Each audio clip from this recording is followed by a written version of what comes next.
What's up, everybody? Welcome to the Amalgam Show. I'm one of your hosts, Keena Johnson, alongside Nathaniel Redden. Hello. And Shannon Hagler. Hello. We're back. No Dean.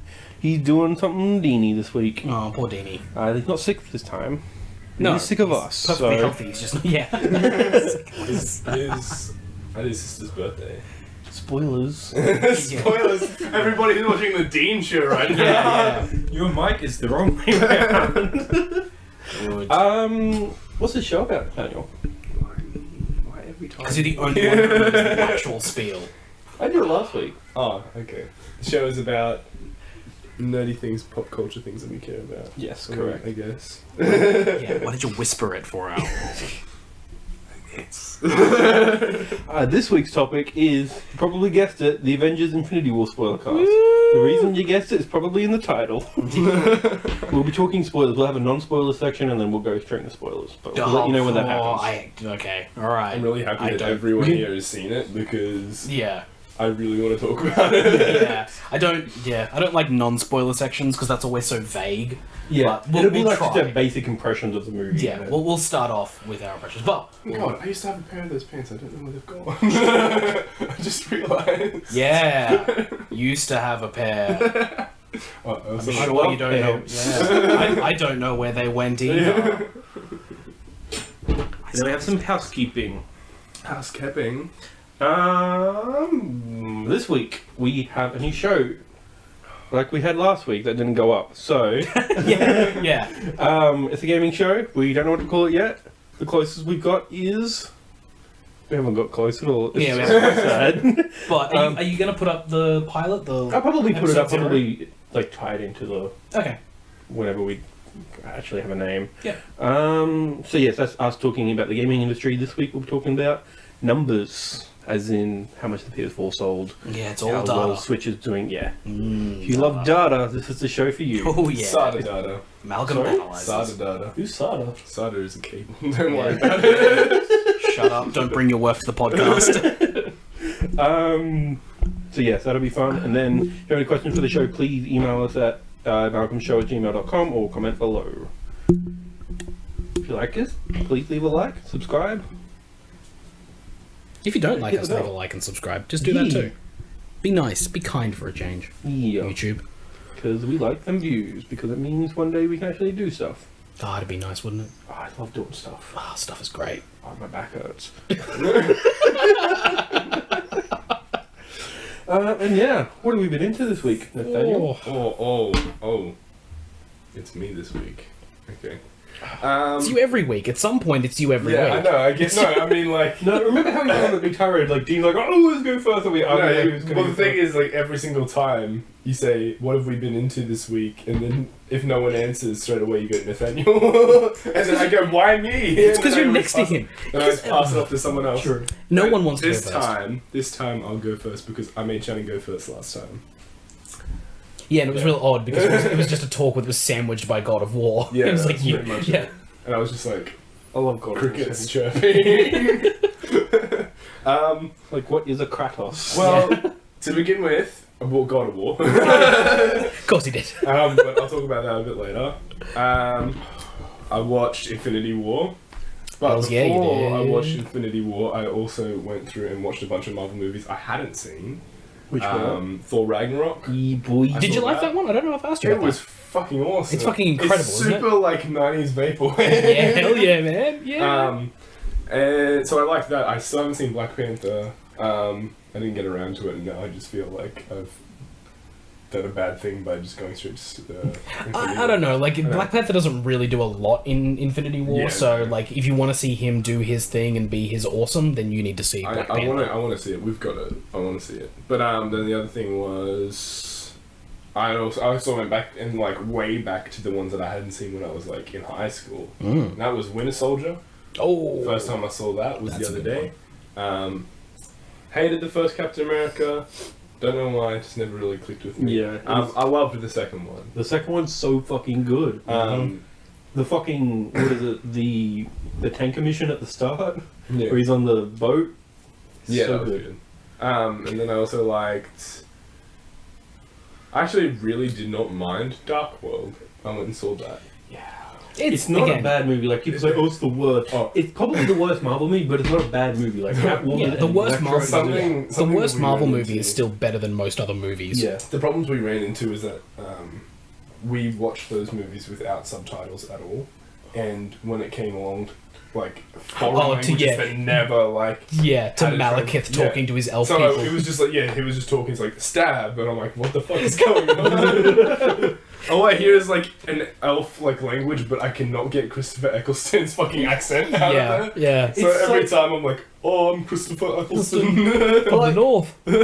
Every time I watch that movie, I have no idea what's going on. Like, because they're speaking a language, like a stupid made-up language, and I'm watching it with subtitles, but they don't talk about anything. They talk about the weirdest, vaguest motivation, like, oh, I'm going to turn the world inside out. Basically, they want to make the whole world dark matter. Yeah. Like, this is the stupidest motivation / end goal ever. Like the motivations make more sense if you have a understanding of Norse mythology going into it. I don't think so. It does, because essentially the Dark Elves have a grudge against Odin because Odin's the one who sealed them away. Yeah. And part of that is that... Oh, jeez, okay. So in Norse mythology, there's the realm where the elves exist, and there are the light elves and the dark elves. Yeah. And the two are constantly in battle. Over the light. Yeah. And so, essentially, in this Marvel universe, Thor has locked away the dark elves once and for all. Sorry, or Odin, yes. Has locked them away once and for all, and he wants to gain revenge. And by controlling the ether and turning the world into dark matter, he can exist and no one else can. Yeah. It's essentially the plot of Final Fantasy VIII. I want to exist and no one else. Well, that seems really boring. I don't care. That's exactly what that movie is. I will destroy the world and no one will be in it. Oh, that's kind of boring. It's a subpar movie, but it's a Marvel film, so it's okay. Anything else, Nathaniel? I've been watching Iron Man Armored Adventures. Yeah. I last time I saw that I was a young kid, and they kept on playing. They kept on playing reruns of the first season, the first 10 episodes on ABC3 when I was younger. And I loved that show, but I stopped watching it because they just did the reruns. So I was like, this is really boring. But then it came up on Netflix after Infinity War. It was after Infinity War. It's been on Netflix for a while, but you probably just noticed it. No, we were we looked up Marvel on Netflix, and that came up. And we're like, oh, okay. And we got home from Infinity War and started watching it. And now we're almost finished the second season. I wish they had Earth Mighty Heroes on there instead. Yeah. Or with it at least. Because, Earth Mighty Heroes is probably the best Avengers story. From the... it's good. They do the Secret Invasion. They do just all the good stuff. Yeah. What else? Cap's good in it. It's just a really good show. Yeah. They do the Fantastic Four. The funny thing about Armored Adventures on Netflix is that whoever they put in charge of the subtitles did a fucking terrible job. There are so many typos. And there are so many things where they've just shortened what they said. Aren't those subtitles on Netflix done by Netflix? Yeah, I think so. I'm pretty sure. Yeah, I think so. I think they user created similar to the rating system. I don't know. I don't know exactly, but I've watched subtitles on Netflix before, and it does seem like someone who transcribed an episode while watching it didn't really get all of it. It was this'll do. Yeah. It's sometimes I think we were watching it was Punisher and Jessica Jones season 2, and there were entire sentences that they just didn't subtitle. There would be 2 sentences where they just go without subtitling. I'm this is really bad. Though. Yeah, and it's really funny because they don't just subtitle. I haven't seen them miss subtitles yet, but they will shorten sentences by using different words in the subtitles, and there are so many typos. Instead of a closed bracket, I've seen them put a 0 because it's just oh my god, things like that. But that's incredible. I love that. But it's really funny because they also subtitle the moods and the music. So it's moody music plays, or that's what supernatural music. But it happens every time they're not talking. So when they're not talking, anything in the background is subtitled. That's so a it's bit much. Punch noise. It'll be subtitled. Some subtitles do that. Others, it depends on movie. Depends on the subtitle setting sometimes because it's like Yeah. English for the hearing impaired. I've been using subtitles since I was like 9. I have no idea what the difference is. Yeah, I think English for the hearing impaired tends to have more of those things in there. Yeah. Like there is I always find that really funny though, because like someone who's been deaf since birth would see like sad music and have no idea what that means. Yes. It's like, well, what's sad music? I've never heard music, let alone a sad version of it. Like, that's sad in and of itself. Now I'm depressed. Yeah. Yeah, deafness sucks. Yeah, can we move on? Yes, we can. Just trying to think, is there anything else that I did? I don't believe so. Okay. I think that's it. What have you been up to, Shannon? Infinity War, that was part of my week. I went out for a barbecue for Vanessa's birthday. A BBQ. Yeah, we went out. Oh, yeah. Nathaniel brought his little portable barbecue, so we had like a little bit of a fry up out in Southport. Korean barbecue. Pissed down. Actually, so just as we were leaving the park that day, it started pissing down rain, as usual. You know, like when you do something fun, usually it starts pissing down rain as soon as you're about to leave.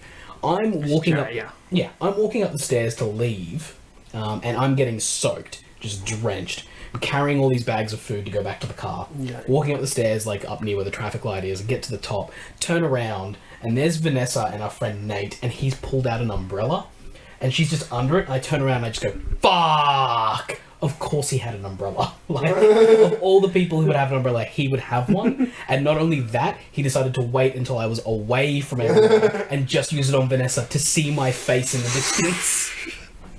I love him to bits. What an ass. It was it was the same with us because we were carrying the barbecue up. Yeah. And then Jade and Jamie, Yeah. they like come up behind us and Jade's got an umbrella. Yeah. And she puts it over Nina and I'm just like... Yeah, I'm also here. It's like, it just, David no, forget you. It was freezing there. And then like we finally got everything in the car. Like it was like ridiculous because I was like, I wanted to stick around and help everyone put like stuff back, but like we picked up the barbecue and then it started to rain. I looked over and there was just rain. You could see it coming over from the city. Yeah, but you physically and see I the was like, wall. oh fuck me. I'm like, guys, we're gonna go. Yeah. And then we like got to the car as fast as we could. We were soaked by the time we got into the car. I started driving off, and then I see Dylan and Aaron just walking in the rain. Yeah. And they're just like sad, and then Dylan looks over and notices my car because he helped me get the barbecue out. Yeah. And he's just like... Yeah, and then like when we finally got to the car, I like briskly walking, trying to get out of the rain. The friend who dropped us off like opened the boot. I threw everything into the boot, closed it, opened the back seat of the car, jumped into the car to get out of the rain, closed the door. The second I closed the door, rain stops. Yeah. I was like, God damn it! But that was a fun day. So other than that, I've been playing more God of War. I haven't finished it yet, but once we do, we'll do a spoiler cast. Because I'm really enjoying that game. It is fantastic. Yeah. The only other thing I really did was I stayed up late last night. I'm gonna go on. I usually don't bring up this part of my life, but I feel like I have to because it's a really weird thing that happened this weekend. Campbell's. No. I'm a professional wrestling fan. Oh, yeah. I like WWE and stuff like that. And they had an event this weekend that they called the Greatest Royal Rumble. And it's really weird because they've been, over the last couple of years, they've been really trying to push like a bit more of a progressive agenda. So there's a lot more women on focus, and they've been doing a lot more women's matches. Is this the Ronda Rousey fight? No, that was a couple of weeks ago at WrestleMania. Okay. But the thing is, they did this event called the Greatest Royal Rumble in Saudi Arabia. Oh, I've seen news headlines. Yeah, and it's super weird. So women were not allowed to wrestle on that show because that's like illegal and against their whole thing. But it was a huge event. It was something like 50,000 people, like in an arena. It's in an attempt, like the Saudi prince is currently trying to like bring more of that Western entertainment to Saudi Arabia because it's been banned for so long. Yeah. So he's like trying to do that. Like, sorry, quick side note. Yeah. Like, Black Panther was the first movie to open up there. Yeah, exactly. For I think it's like 20 years or something. Like it's ridiculous. And so they're trying to do this thing, and it's really weird to watch the whole thing sort of unfold because like normally you'd watch one of these events and sort of around the main ring area is like your your like front row seats and your VIP stuff. And usually you would watch it like they do most of their events in America, so around the edges there's the barricade, and then there's all the seating, and all that's like plastic, the plastic fold out chairs or the steel fold out chairs that they used to hit each other. That's what the people are sitting on in the front row. It's those legitimate folding chairs. However, because this is a Saudi prince, the entire front row area is just like really soft, like plush. What's the word I'm looking for? Cushions? No. It's like crap. Not vinyl. What type of thing are you talking about? They were couches. They were like single, like sofa couches. Yeah. But it was like that. That really nice, like almost like microfibery type of like that really plush sort of like, and that's what their front row seating was these crazy like sofas that these people, and it was super weird to watch because normally when you're watching these events, those front row people are the most enthusiastic and the most exciting and all that kind of stuff. Like they're really into it. But it was really weird to watch, like, basically all these Saudi princes in, like, their headscarves and their, like, white attire, just giving zero fucks about it. Like, they're just standing up and talking to each other and not caring. And that's weird, it's super weird, but, like, they would cut to shots of the rest of the crowd, and they're all super into it. Like, they're all excited. This is the first thing that's ever happened there, like this, and they're really into it.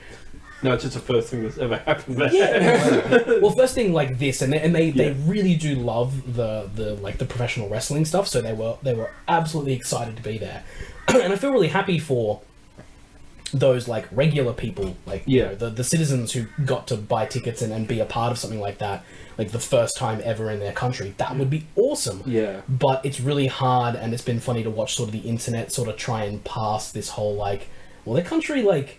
Literally only recently, I think, let people... Actually, I don't think it was them. It might have been the United Arab Emirates. But, like, that's a part of the world where women can't drive. Yeah. And there was even a thing where... So there's an ad in the middle of the show for one of their next shows coming up next week. And it's a little parody video where all the wrestlers, like, lip-sync a song. Yeah. And there are, obviously, female wrestlers in that... video clip, and they are wearing what they normally wrestle in, which is like leotards or unitards or something like that, or like short shorts and like a sports bra. Same as the guys. Yeah, exactly. Not much, but like modest enough. You're not seeing anything, but like it's athletic gear.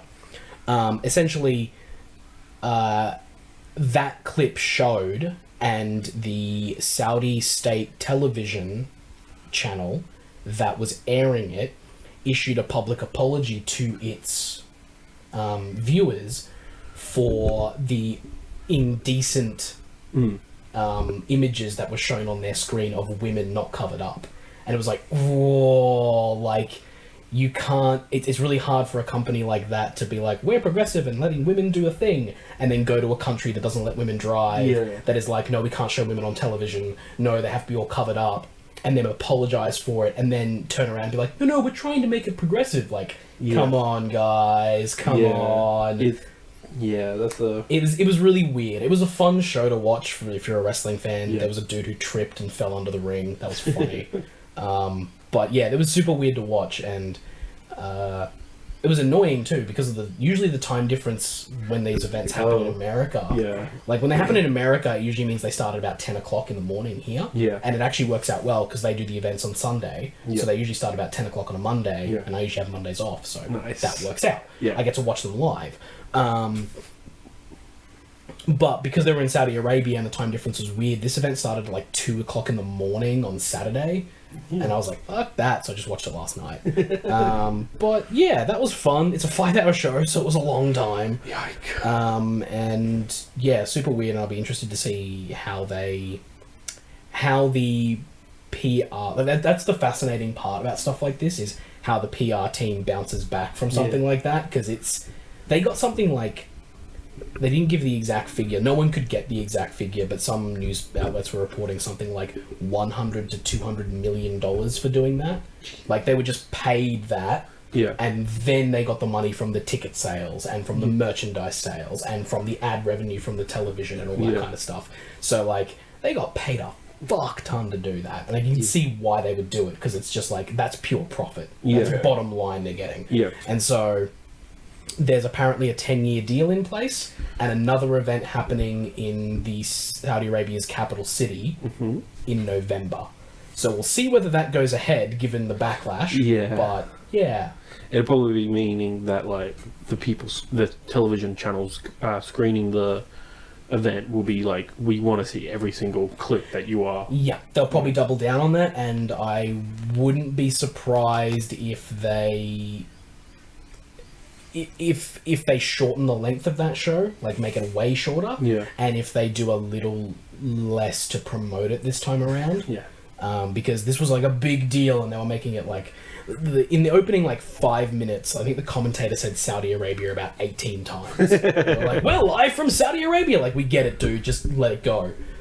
So I think they might try and pull back a little bit, but I also think they're probably hoping that by November people will have forgotten. Oh, they will. And most likely, they will. They will have forgotten, and then it'll happen again, They'll keep doing this for 10 years, and then no one will ever remember. But, you know, that was a weird thing that happened in my life, so I'm a wrestling fan, so occasionally when weird shit happens, I'm going to bring that up on the podcast, because I think it's funny and dumb. Yeah.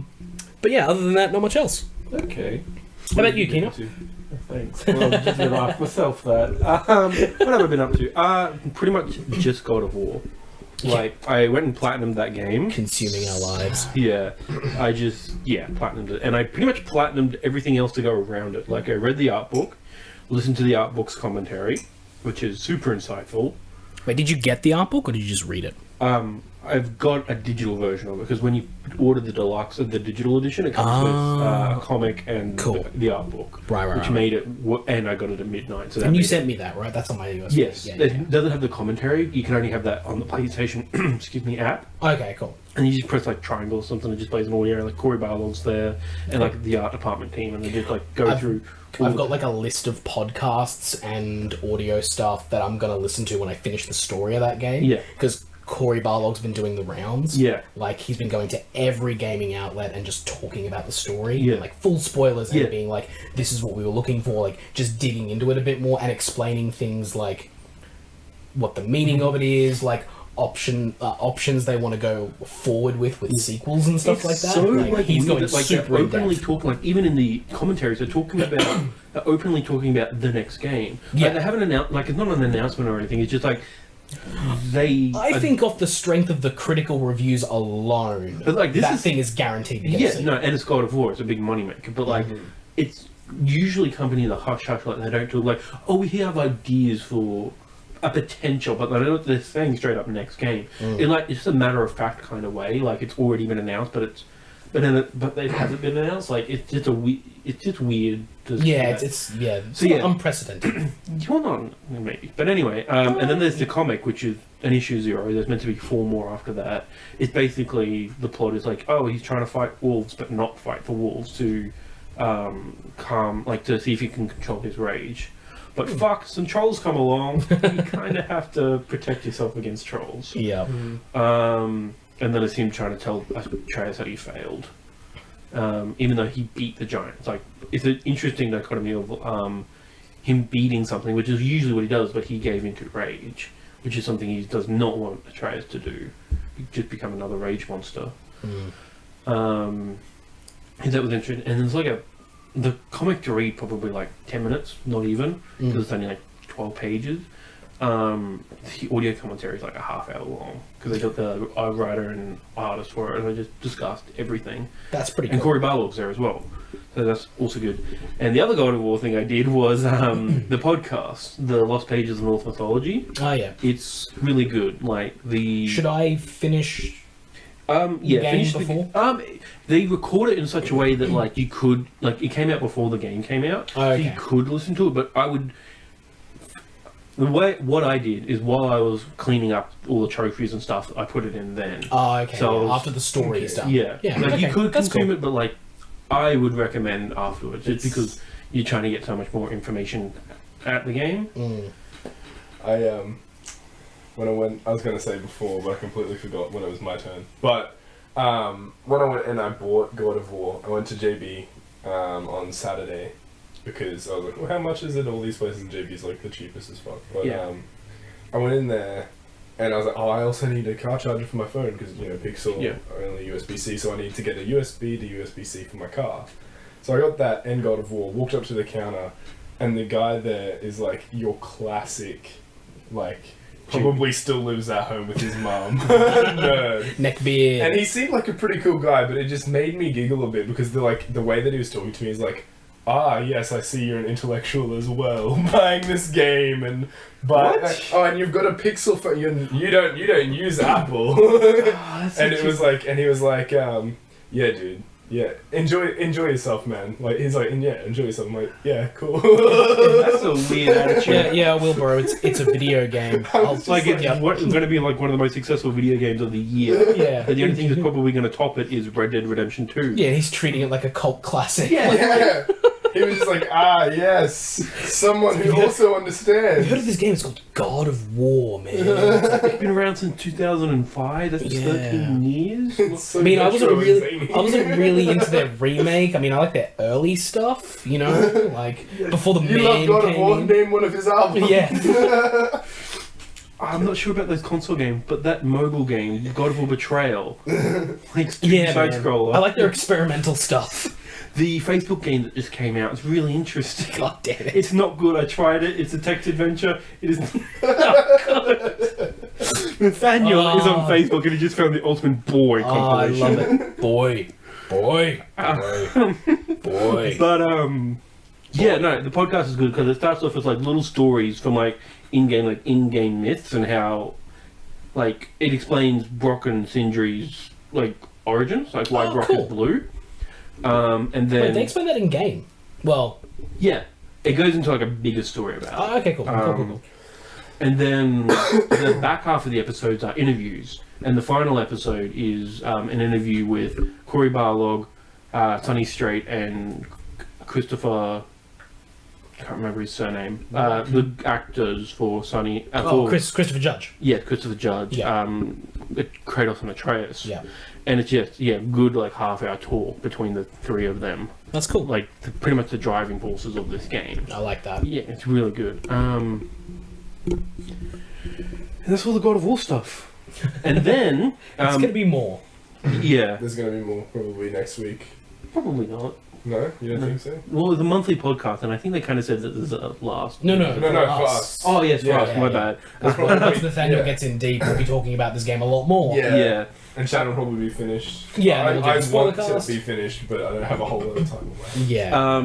It's a good game for just play a couple of hours, Yeah. come back to it later. It's Yeah. really good for that. I'm super excited about the fact that it's a single-player adventure game, and there has not been one that's been half decent for a long last time. Did you play? No, you didn't have a PS4. You should. After you've done this, you should pick up Horizon Zero Dawn. Okay, yeah, I need to play that. Yeah. There's a bunch of single player stuff. You just don't pay attention to the stuff. Like Yeah. people always like, the PlayStation. death of single player games. Like no, they're still thriving. Last of Us is out or coming out. The new Uncharted games are out. Like they're all Yeah, really good. the company that's doing the most with single player is Sony. Yeah. Yeah. Like now that you've got a PlayStation, you Yeah. can really enjoy some really good single player games. Awesome.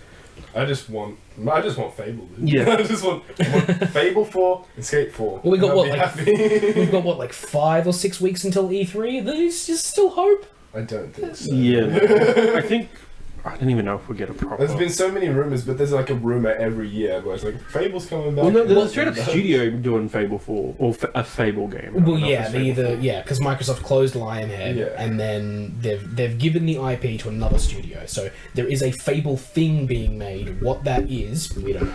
Games for service. Make your own Fable boy. Called the Fable boy. The Fable boy. Fable boy. God of Fable, God of Fable. Fable of War. Boy. Man, I want something like I want Fable to come back the way God of War has. That would be fun. I don't think think it's it's going to come doable. from this. It's Yeah, doable. I think it's doable. I don't think it's going to be like It's not this gonna developer that they've done. Maybe. I mean, it depends on what Microsoft is willing to throw at it. True. If they're willing to throw money at it and If throw they- resources at it like Sony has, it's doable. But Microsoft has proven for some weird reason over the last 3 years that apparently they don't give a shit about It exclusives. would be super good for them if they released a Fable game and they made it really dark. Because all Fable games have sort of been dark, and they've almost had it, but it was always for kids. But now all those kids have grown up. they've always No, been they're not. rated The Fable games are MA15 and R rated. Yeah, I know they're the- rated like that, but there's not. The cartoony style was more of a limitation of the hardware. It would be cool if they could do a gritty see, the thing is, I don't think that's I what don't want want a reboot. Yeah, I don't want a gritty version of Fable. I want them to just make a good Fable game. Yeah. What I want from Fable, if they were to ever do it for Ubisoft Xbox, is for them to. I want No. What I want them to do is for them to give me what Peter Molyneux promised me. Well, To finally figure that shit out and get it done. Because we've got the hardware capability now to do something similar. The promise of Fable 3, which was once you finish the game's story, the world continues. Yeah. Do that. Why can't we do that? Yeah, they did that to an extent, but it didn't. But it was shit. Yeah, it was bad. I want a bad guy that they were close with Fable 3. I want a bad guy that is actually menacing. Because in Fable 3, you always thought the bad guy was your brother, and then by the end of it, you're like, holy fuck, there's this whole other level Yeah, that you didn't even realize until right at the end of the game. I want someone who strikes fear instead of just this dude wants to make a wish in Fable 2, and then it's he's a real big bad guy, and you show up there. If you don't shoot him, Reaver does, and that's really fucking dumb. Yeah, they seem to raise the stakes. But They need something good, but Yep. I don't if they even do it. Yeah, who knows? The other thing I've been into is my housemate's girlfriend. She brought over her book called Norse Mythology by Neil Gaiman. And That. I've been reading it, and I'm up to Ragnarok. Oh, The final 3 chapters are all about the start of Ragnarok and towards the end. cool. It's a very much Norse mythology for dummies, Nice. which has been great after the last 3 games that I've been playing, except for probably Mad Max, has been not Thor Ragnarok's included, but it's not a game.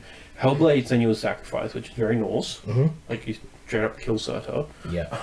and God of War, very Norse things. I'm glad Norse mythology is coming into my life because it's something I've never had a basis for, but now I'm able to read this book and it is fascinating. yeah, and very it's baby's first Norse stuff, and just going through the journeys of Baby's first Norse. yeah, and it's good, and it's told in a very digestible way. It's not bogged down in academia, thing like that. These are fun stories,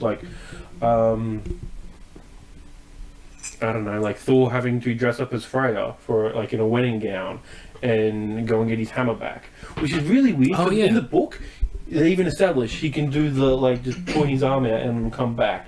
That's a big plot hole in that myth. Why couldn't he just I think there was a because there's a point in God of War where they tell that story, and I feel as though the setup to that is that Thor was tricked, and so he was tricked into giving up his hammer. In the myth that I wrote, and again, these are they're very boiled down and they're slightly changed to make it digestible, but he woke up and it was gone. Right. And 'cause I feel like the way it was told in God of War was he was tricked in some way, and because of what happened to him, the hammer was essentially given away. Yeah. And so now it wasn't going to return to him. He had to basically trick the person back to get it back. That makes more sense. Yeah. Yeah. No, it's- But again, they are myths, and myths are often full of plot holes and dumb things like that. Because they're for most part, up until you get to the Greeks, for the most part, they're orally passed down rather than actually written down. Yeah, Greeks and Romans were the only ones that really recorded. That's why they have such a rich source material, whereas Norse, it's 2 books. Yeah. And one of them's written by a Christian. Two books. Yeah. It's not 2 books and a couple of poems. Well, one of the books I included was the poem book. There's basically No, there's a couple of fragmented poems that we've picked up over the years as well. Oh, look, we found this thing in an ancient ruin. It's very limited. Yeah, which sucks because I wish everything was as rich as Norse and or Greek or Chinese or Japanese mythology. Yeah, there are mythologies out there that do have that rich history and tapestry. We just don't use them as much. We don't use Indian mythology, which has huge source material. Yeah, the Epic of Gilgamesh, which is that's Mesopotamian. Yeah. Yeah. Or what was the other one? missing Journey it. to the West. No, No. I don't know any Hindu myths. Yeah, no, I know there's- of like Hindu like gods and stuff. Yeah, but- yeah, and they tend to like because they tend around that period in time they tended to have been like more scattered than just India. Yeah. At that point, they tended to have covered a lot of that world. Yeah. Or the known world. But like there is so much that we actually do have like a lot of source material on and a lot of things. We tend to stick to Greek and Roman because that's where Western society is driven from. Yeah. But we should totally go in and do. I think like we need more North story to begin with because like it's a good middle ground. It's Well, it's as- foreign and we don't know it, but it's also but it's also integral to our society. Yeah. Like once you just pick up on like, oh, you realize like how much of like not only the days of the week, which is something that everyone knows. It's like, it's just there's so much like, oh, this is where this came from, or like just certain names or stuff like that.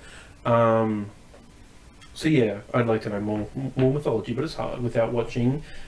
I don't know. I guess what's the word I'm looking for? Bollywood movies. Yeah. I I mean, yeah, they don't stick. I haven't watched a lot of their whether they do mythos stuff, but I there's a- imagine they would. Because, They like, would. It's just culture, the same way that we Yeah. say, "Oh, your Achilles tendon's fucked, isn't it?" yeah, Like that kind of thing. And the other North thing I've been up to is I watched the Thor Ragnarok director's commentary with Taika Waititi. oh, That's cool. funny. He just talks Yeah, about because it. he's just a great human. He's that a guy. great human. Yeah, it's really funny. He makes jokes about like fun fact number 9,303. This is a Jack Kirby thing and stuff like that. Yeah. Or his kid will come in and just like, oh, this is scary. There was that. What is life? Yeah. He's like, what is life? Are you okay, kid? Like, There was that Reddit post that was going around about how like someone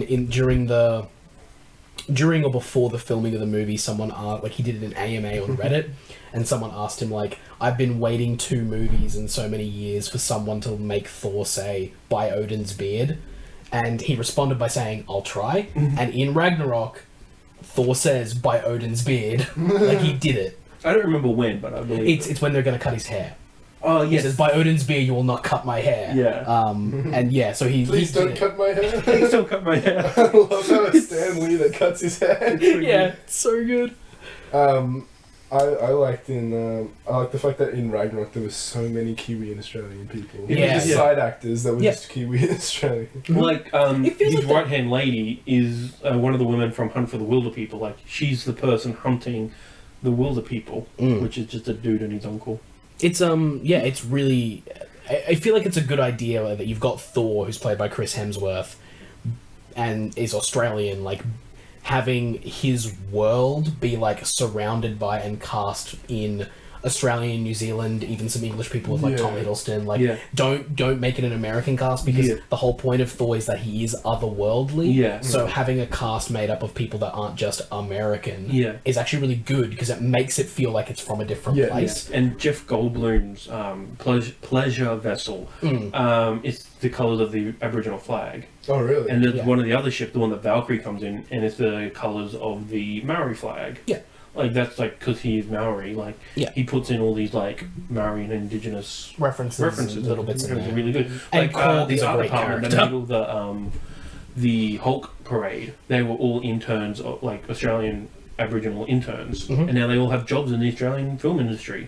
Like awesome that he can. I worked with a guy who was an extra on that film. Awesome. Yeah, he was because he's Kiwi as well. Yeah. and he was like he's a part-time actor. Yeah. And yeah, he was he's one of the towards the end of the movie where the like the Asgardians are running onto the ship. Yeah. He's one of them. Yeah. Awesome. Yeah. That's so cool. Anything else to say about Thor? We should- No, I have one thing to say about it, but it's leading into the Spoiler cast. So It's yeah. a good time to talk about Avengers. Well, then. yeah. So we start with the We'll start off with our non-spoilers impression. What did you guys think of the movie? Best movie ever, worst movie ever? Because that's the only way the internet reviews things. I walked out of that cinema going, I do not know what to think Right. about this movie. that movie ended in complete silence. Yeah. Like I wish that you could hear a pin drop in my cinema. Yeah. No, that movie's. I enjoyed it. It was an intense time. I really enjoyed the ride that they took you on. Yeah. I have many thoughts. Yeah. Would you recommend people watch this movie? Yes, absolutely, 100%. I would recommend it only if you've seen the majority of the MCU movies, because a lot of things pay off in this movie. Whether it's character moments, whether it's character development, it does require the old. It does require... There is required reading, but I don't think you have to have seen every single one. Yeah, that's why I said the majority. I don't even think you need majority. I think if you just know who these characters are, and I think that if you were the kind of person who didn't watch a bunch of Marvel films, but were absorbing the stories and the characters from, like, people around you, and knew kind of the bare bones, you could go into this and be fine. I think the bare bones of this universe would be Avengers, Civil War, Infinity War. That's kind of all you need to know going into Infinity War. And Guardians 1, because it does explain the Infinity Stones.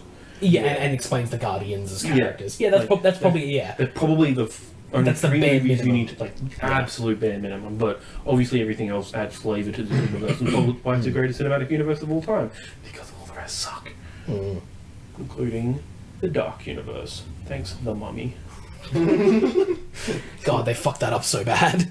They had such a good idea, such a good... And they did it. They did that in the 30s. And they can't replicate it. You can't... The Dark Universe, the Universal Monsters universe, is a thing from the 30s. Like, that's technically the first cinematic universe. Because it's like The Mummy, Van Helsing, like Dracula, they all... Frankenstein. Frankenstein. Like, there are these actors that, that just pop up in all these movies. And, like, they're the same actors as, like, it's sort of a universe, much like Marvel's doing now. But it was never a narrative. No. It was just, these are the movies, these are all the actors that we're getting back. So the same actor that played Dracula would pop up in every movie that had Dracula in it. So and they were looking, the Universal was looking to do it again by starting with The Mummy reboot with Tom Cruise. They wanted to also do it with Dracula Untold, but... And they're like, we'll see how this goes. Oh, it performed badly. But they, And then like, The Mummy is it? Like, and then they're like, oh, nope. Nope. Yeah, they made the Mummy remake and it was shit, and no one wants it, so they've kind of killed it. I never watched. Because Bride of Frankenstein starring Angelina Jolie was going to come out next year. Who knows if that's still on track? I doubt it. Well, if they keep trying and they make a good one that everyone likes, they might be able to kick it off of that one instead. Maybe, but like if that's what DC's tried to do and it hasn't worked. But like they could have kicked it off. The thing with the Dark Universe though is that, for all intents and purposes, most people don't know it's a universe. Yeah, because it's only one movie. Yeah, so if you say ditch it, and make Mummy the Incredible Hulk of the universe, and just kind of sweep it under the rug, they might be able to do something. Which is bad because it's supposed to be their Iron Man. It's not. It's really not. The only other like good universe out there is the King Kong Skull Island one, like King Kong and Godzilla. Yeah, like, they're gonna do a versus movie in 2020. Those are solid movies. Yeah, that would be great. It'd be great if they added Pacific Rim into that. Yeah, I know. Like that's what that universe should be. Is Pacific Rim. And we'll see. Anyway, Infinity War. Infinity War. We're going to head into full spoilers. If you have not seen the movie, come back. After you've seen it. After you've seen it. Yeah. Can I start off? Because it'll be leading in from Ragnarok. Yeah, go for it. The first thing that I want to say is Korg dead? That is a good question. It's probably not. At least... Okay, so there's two errors that, like, we've come up with. There's pre-snap and post-snap. The theory for me is everyone who's died pre-snap may be dead because they've died actual death. Post-snap, it's all Infinity Gauntlet bullshit. So anyone who turned the Darkseid could come back more easily than people who died. I just meant like on the ship. And coming back to that, because there's pre-snap, Thor says half the Asgardians escaped. So it's probably Valkyrie and Korg who led that team to escape. Yeah. Is there meant to be another Thor movie? No. They haven't announced. The only movies they've announced after this is Spider-Man 2, and Guardians 3, and there's the Black Widow movie in the works. Okay. They haven't fully announced that. Okay. And also, Taika Waititi and Chris Hemsworth have referred to a Ragnarok 2. Not a Thor 4, a Ragnarok 2. Yeah, interesting. It is the best Thor movie. So and it's like... I think Ragnarok 2 will only happen if Taika Waititi comes back. Yeah, absolutely. And I don't think otherwise. But anyway, so that's probably how they probably got out that way. Post-snap, who knows? Yeah. Because that's all randomized. Yeah. Well, randomized in theory. It's like I think that there's an implied certain amount of control that Thanos can exert on that snap, because we're going right to the climax of the film here. Yeah. Doctor Strange says, "I will give you the stone if you spare his life." Yeah. And Yeah. the only person on that planet who is spared is Tony Stark. Yeah. So I think that's implied. Yes, and Nebula is alive too. Oh yes, and Nebula. And again, same sort of thing. That is implied that there is some sort of control that Thanos Yeah. can have, because the only people left alive are the ones that he said he would spare, and his second adopted daughter. Yeah. I didn't read into. I don't mind that, but I didn't read into that. To me, it was completely random. Like that's how it always was. And the people are just alive just for story reasons. Yeah, no, I think there is implied control. Maybe the rest of it is completely random, but at least in that localized area, Thanos was able to say, "No, I'm not selecting these two," at the very least, because I think he might have kept Nebula alive as some sort of guilt remorse for Gamora. Yeah. And Tony Stark because of the promise. Because at the end of the day, I have two things to say. One, I did not see the Gamora thing coming. That kind of came out of nowhere. That was crazy. And two, this movie should have been called Thanos Infinity War. Yeah. Because he is the central character and the hero of this story. Yeah. And it is crazy. The reason... It's very much like The Dark Knight in terms of that was the Joker movie. Kind of, but I think it's more than that because they literally spent this entire movie with characterization and development and backstory of Thanos. Yeah. It's all about him. And not only that, it did something. I'm always the kind of guy who says, like, what if they just did something different?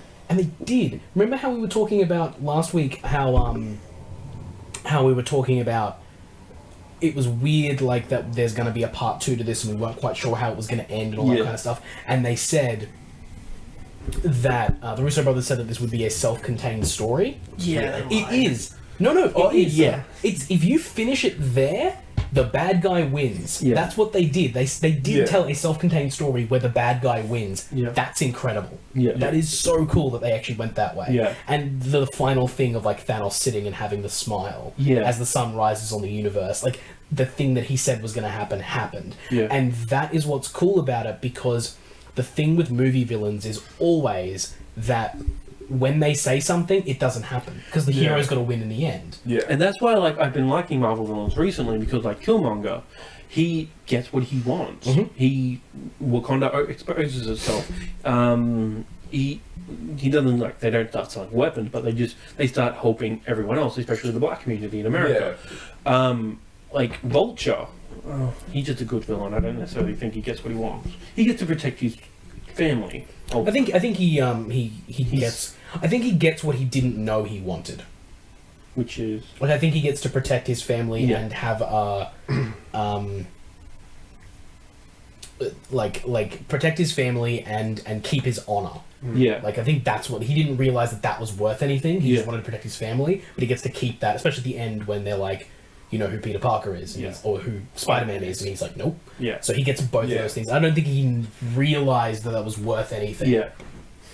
So yeah, I've been liking. Hela got what she wanted in the end as well. Yeah, she got Ragnarok. She got Ragnarok. Yeah. Well, We all got she was Ragnarok. never aiming for Ragnarok. She wanted to control her Asgard. And she got that, technically. Yeah. For like a They split gave it to second. her. Yeah. Oh yeah, she did, and then Surtur came out of nowhere and fucked her shit. Yeah. Oh. So yeah, like I like lately the villains have been winning, and that's like, I think it does stem from the Joker. Like the Joker, he won. He made Batman kill Harvey Dent. Yeah. Like, he won, and that's what I like. There's a lot of things like that. Yeah. I didn't see Red Skull being. Right? What the fuck was What that? was that? It was just like, I was just like, okay, they could just leave this character as someone who doesn't have a face. And I'd be Faceless, happy. nameless, yeah. But then it's just like, I am Red Skull. It's like, Yeah, that came out of fucking nowhere. It nowhere, but it comes from somewhere. Like, Yeah. you guys remember First Yeah. Avenger? Like, he gets sucked through the Tesseract Yeah. thing, Yeah. and that's where he lands up. And Apparently. that's his fate. yeah. Apparently, the Tesseract shows a map of like where he's going, or like something happens and it shows like a sky or something. It does show something. And then it's exactly where that was. So they I tell, can't they go tell back and you watch it. they tell you where the Soul Stone is back in that movie. I don't know if they told. Like, Well, they I don't don't know tell if you, but they show where it is. I don't know if they planned that No. or whether they decided It to is- come up with it. But it wouldn't surprise me if that was part of the plan. Yeah. It is the writers from the first Avenger. Like, that writers have been, like, yeah, they were... Oh, okay. They were First Avenger. I think they did a bit on Thor, Winter Soldier, and that's when they teamed up with the Russos and going forward. Yeah. It's been the Russos and these guys. Yeah, Winter Soldier, Civil War, Avengers Screenfall. The movie is incredible. I think it does suffer a little bit from the pacing problem we worried about. It is very much like it starts. There's that big moment with Loki. Again, another moment where I was like, huh. I had it spoiled that someone was going to die in the first scene. Okay. And, like, I kind of expected that going in, but, like, seeing that, I'm like, oh, fuck. Yeah. And when Heimdall, like, I knew... Then I'm like, oh, it's probably going to be Loki. Then Heimdall dies first. I'm like, is Loki safe? Yeah. Like, because they said one person dies and, like, two people die. Like, to the point... Two people and half a race. Yeah. Yeah. It's fucked. I was sorting out some stuff, and I'm like... It was after Avengers, like, immediately I was sorting some, like, my bag out. I'm like, okay, okie dokie. Just, like, sort of thinking out that. I'm like, okie dokie. Choky Loki. Oh, jeez. Too soon, man. Too soon. Something that was really cool, though, just before... It has nothing to do with the movie, but... Well, it does a little bit, but... I did this completely, didn't really think about it, was just like, oh yeah, I just watched Thor Ragnarok. I watched Thor Ragnarok, we finished it, and then we went to the movies. Yeah. Oh, and yeah. So it and led literally, straight from Thor That's Ragnarok the best onto- way to do it, Yeah, and I was like, holy fuck. It's literally like the second it Which finishes. is so hard. Like, we watched Thor Ragnarok, like, relatively soon, like, relatively briefly before that, and I'm like, oh yeah, this goes straight into it. And it's like, Thor Ragnarok, fun, happy movie. Yeah, the post-credit is the thing coming up. Thanos and shit, you're like, oh, fuck. But then you watch it, you're like, oh, fuck. Yeah. Like, it's fucking great. And, like, Thor versus, Hulk versus Thanos. Yeah. Like, that was devastating. It's like, Holy shit, that's such a good fight, because it's like, Thanos, it's Hulk, who only, he fights like Superman, he just punches his way through things. Yeah. But it's Thanos, who's probably trained, so he's taking actual strategic punches, like punching him in like pressure points and stuff. And Hulk goes down like a bitch. Yeah. And like he doesn't even use a stone on him. Yeah, Hulk does go down like a bitch. And then Hulk, I love Hulk because he's scared for the rest of the movie. Like Bruce is like, we need you, and he's like, nope, Thanos related shit. I am not coming back. And that's such an interesting thing for Hulk, because Hulk is usually the angry, fearless one. Yeah. And he's scared shitless. Like, like there's some really interesting moments with Hulk and Banner. I think they kinda having the first moment that Hulk wouldn't come out kind of be an impotence joke. There's a little much. I was like, come on. Yeah. All right, fine. But that's brief enough that I can let it go. And dismiss and it was the one time. It wasn't like an Age of Ultron where it was the same dick joke over and over and over again. Yeah. It wasn't the same, but it was just dick jokes from Tony the whole way through. Everyone else was super serious in this movie, but the only person that wasn't really that serious was Bruce Banner. And Thor. I would say, like, Thor... No, and I remember you came over before we went and saw, when we saw Infinity War, when me and Vanessa went and saw it. And you were saying that, like, it wasn't that funny. Yeah. I thought there was a lot of humor in that film. There was a lot of moments where I was like, that's pretty good. Like, there was a lot of one-liners, there was a lot of zingers. I think, like every Avengers or Marvel film, everyone had a moment to have a breath. But to me, like, every single time something like that happened, I was still so overcome with, like, all the seriousness of what was already happening. Yeah. So I was like, I didn't really feel like my emotions... Like, my body didn't have time to change. From being so serious. I think that's laughing. I'm just like... I think that's to the pacing problem of, like, so much happened so quickly that, like, I was sitting there and, you know, there are hilarious moments with Thor. Like, while he's trying to do his thing. There are really funny moments between Doctor Strange and Iron Man and Spider-Man and all that kind of stuff. There are a lot of funny moments in there. But... they do feel a little bit undercut by the fact that they did write an incredibly menacing and incredibly terrifying villain who is just stalking his way through this movie. Like, every scene he's in, you're like, oh, well, this is the part where they turn it on him. Nope. Oh, this is the part where they get... Nope. Like, he just, every single scene Thanos is in, he takes the heroes and tells them to sit down. And just makes them bow one after another. Especially that Gamora scene is fucking tragic. Oh, it's rough. Yeah. It is so rough. And for the Gamora scene, I kind of don't buy that he loves her. Like, in his own twisted mind, maybe he loves her, but it's not like... I think it's the closest thing he's got. Yeah, that's the thing, like, closest thing, but, like, that's like a 20% of what actual love is to me. Like, that's how I saw it. And, like, he thinks he loves her, and that it's kind of annoying that, like... I think he does. I think he actually loves her. I think he loves her, like, it must be an interesting kind of love. I don't know how to define it, because, like, I think he loves her as a weapon. No, I think it's more than that.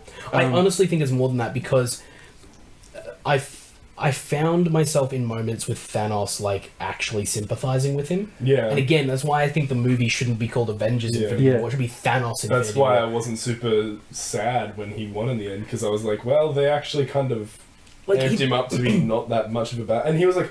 I remember we've talked about it before. He was one of those villains where he wasn't a bad villain. He in his mind, he believed he was doing good for everybody. In a way, he was. Like, I could see myself being like, okay, so he's doing this so that people can live a good life. And it just so happens that the only way that believes that he's coming at it from a very cold and logical place, which is that the universe is overpopulated. That is why there is poverty and disease. If I eliminate half the universe, that is half of the people gone, and the resources free up, and everyone else can live in prosperity. And it's only very because cold. It happened to him. It's very cold. It's very calculated. It is purely logic based. And that is why we don't like it, because there is no emotion in it. Which is why I think he actually does love Gamora, because he comes at every single problem in his life with a complete cold and calculated, this is the logical thing to do, X plus Y equals Z, and therefore I will do this. But on that planet with Gamora, he took her out, he saved her from half, like, there is no reason with a logical character for him to not just let that child sit in that planet and just let it get slaughtered by one of the other two sides, just like he was doing with everyone else.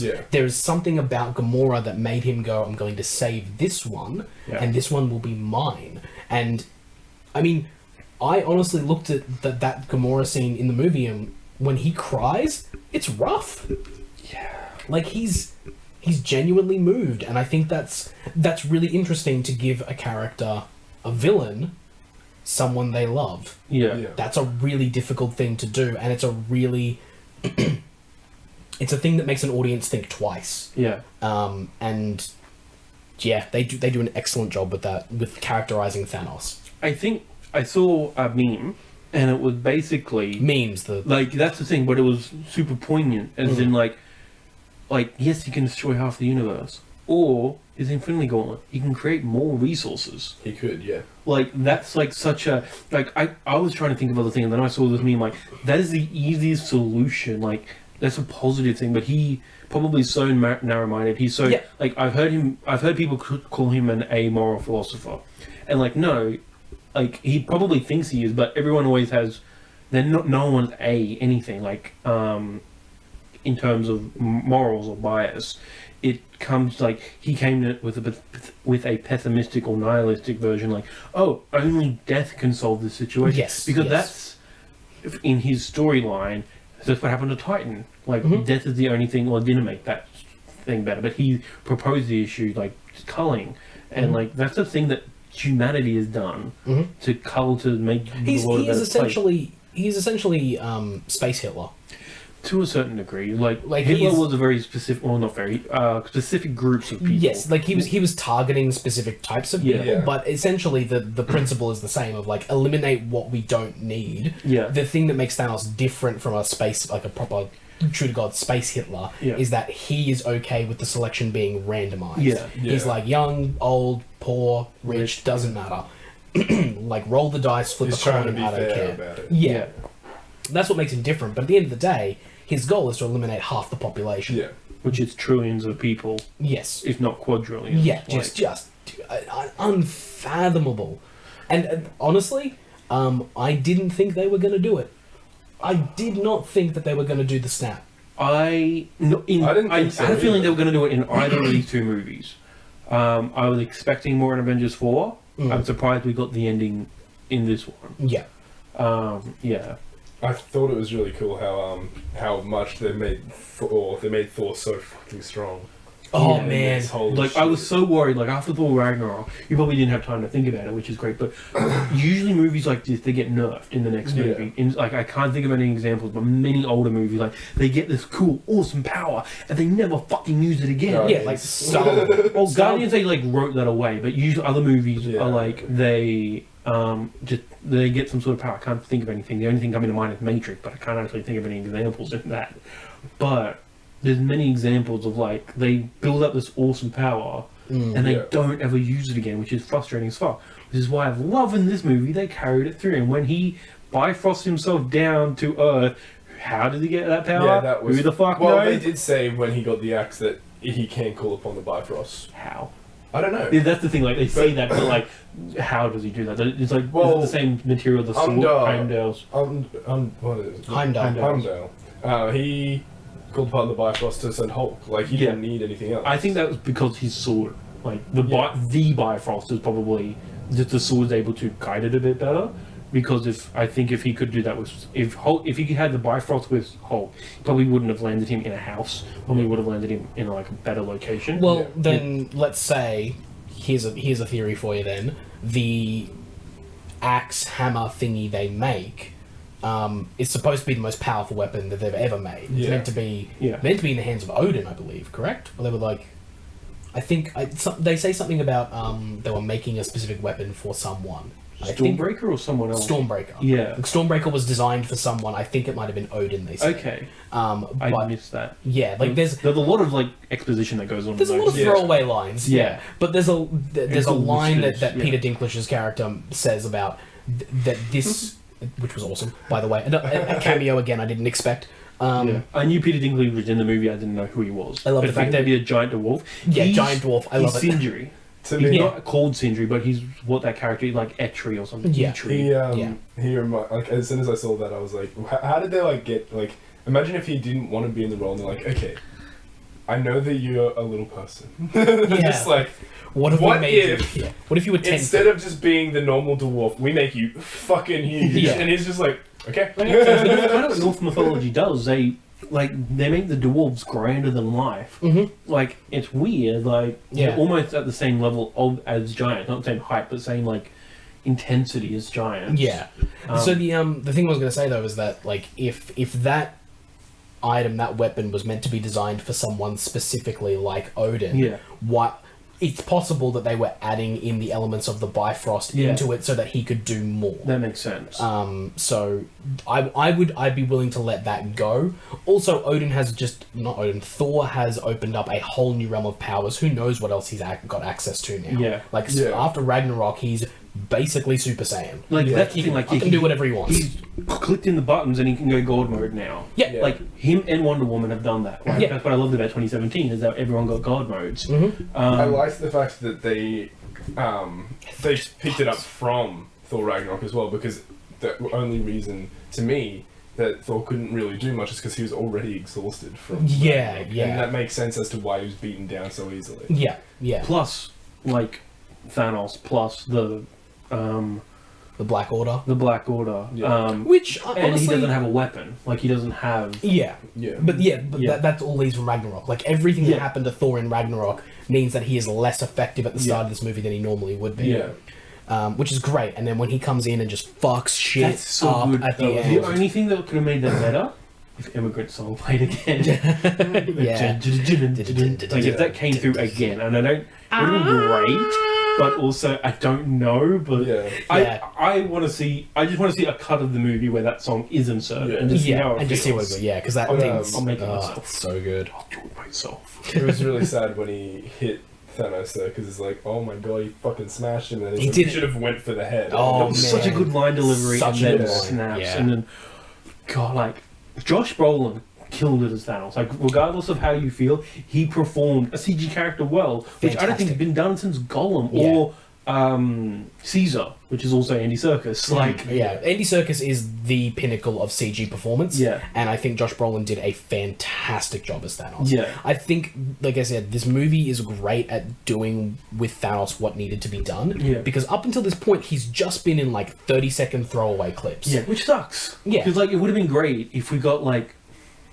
I was saying like it would have been good if we got like a Loki, like, Loki had Thor to develop. Like, okay, we understand where Loki's coming for Avengers. Mm-hmm. It would have been good if we had just a bit more Thanos coming in, like, just, like... But I like the fact that they waited till this movie to really introduce Thanos. Yeah. I like that too, because now it's given us time, like, the whole movie was about introducing Thanos. Yeah, really. and that's what I think it could be. Like, this could be his Thor.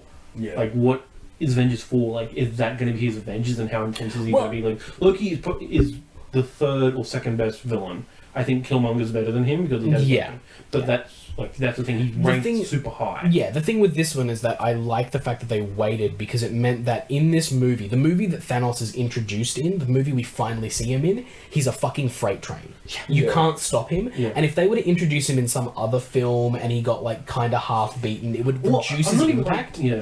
It's the fact that the second he decides to make moves, no one can stop him. Yeah. It doesn't matter what they do. We have got Avengers on his home planet, Avengers on Earth. We've got all these people that are trying to fight him, and it does not matter. That whole movie is just the feeling of dread, because the thing is, it doesn't really click in until the last moments of the movie and it's kind of one of the corniest lines of the movie, but when Captain America says, "Oh God," and you're like, holy shit, it just happened, didn't it? Like, he just won. Yeah. Full stop, end of story. Yeah. And the fade, like the cut to black title of the movie, and you're just like... And like the saddest, rendition of the Avengers theme. Like, oh man, it's... And it was also really sad because they came up with the Avengers Infinity War and then it like faded away. Yeah, just dusted away and you're like... I was like, yeah. And how much more devastating would that, like, the ending of this... I think it would have been more devastating if the credits were silent. Yeah. Yeah. That would have been... That's haunting. Like, the movie starts with silence. Like, the Marvel logo is silent. Yeah, I thought there was something wrong. I thought there was something wrong with our screening. Yeah. But then I realised, like, oh no, that's what they wanted to do. Yeah. And it's the whole opposite of the Spider-Man Homecoming, which is an instrumental of the Spider-Man, but it's you're like, oh yeah, this is cool. Like, I've always wanted this. This is great. This is the smartest thing you could have done. It's a complete opposite feeling of that. Yeah, it's like fuck. This is gonna be a fucking rollercoaster. The thing is, the way that movie ended, and the feeling in my cinema at least, even though there is that soft music in the back of the credits, it might as well have been silent. Like, it felt so, like, everyone was a little bit, like, I noticed several people crying, like, people just like, like, a lot of confused looks of like, what did we just watch? Like, no one hating on it though, just a lot of people being like, because we've gone through so many years of just like having all of these characters introduced just to be smacked back down to the original Avengers. Now there was one other thing I wanted to mention though, and like, so I had two gripes with the movie, which was one, the pacing, I think, in places, not all of it, but in places gets a little bit too much. Yeah. There's just a little bit too much being thrown at you quickly, and you kind of don't have time to adjust and process. Nothing really has time to breathe in that film. Yeah. Even the Gamora death kind of like immediately snaps to the next thing, and you're like, Jesus, wait a second, hold up, let me... The other thing is that there are a couple of moments where the CG falls apart. Yeah, I didn't think it was too bad. Like, Thanos' CG held up the whole way through. Thanos, you can definitely tell the budget and the focus. The focus was definitely to make Thanos look as good as possible, and he does. And the Black Order, they're just a bunch of Steppenwolves from Justice League. Yeah. Like, they're just boring grey CG characters, and you're like, this is... Like, I didn't care about... The only one I cared about was Squidward. Yes. I love that. Like... Again, see, there are some really funny moments in that movie.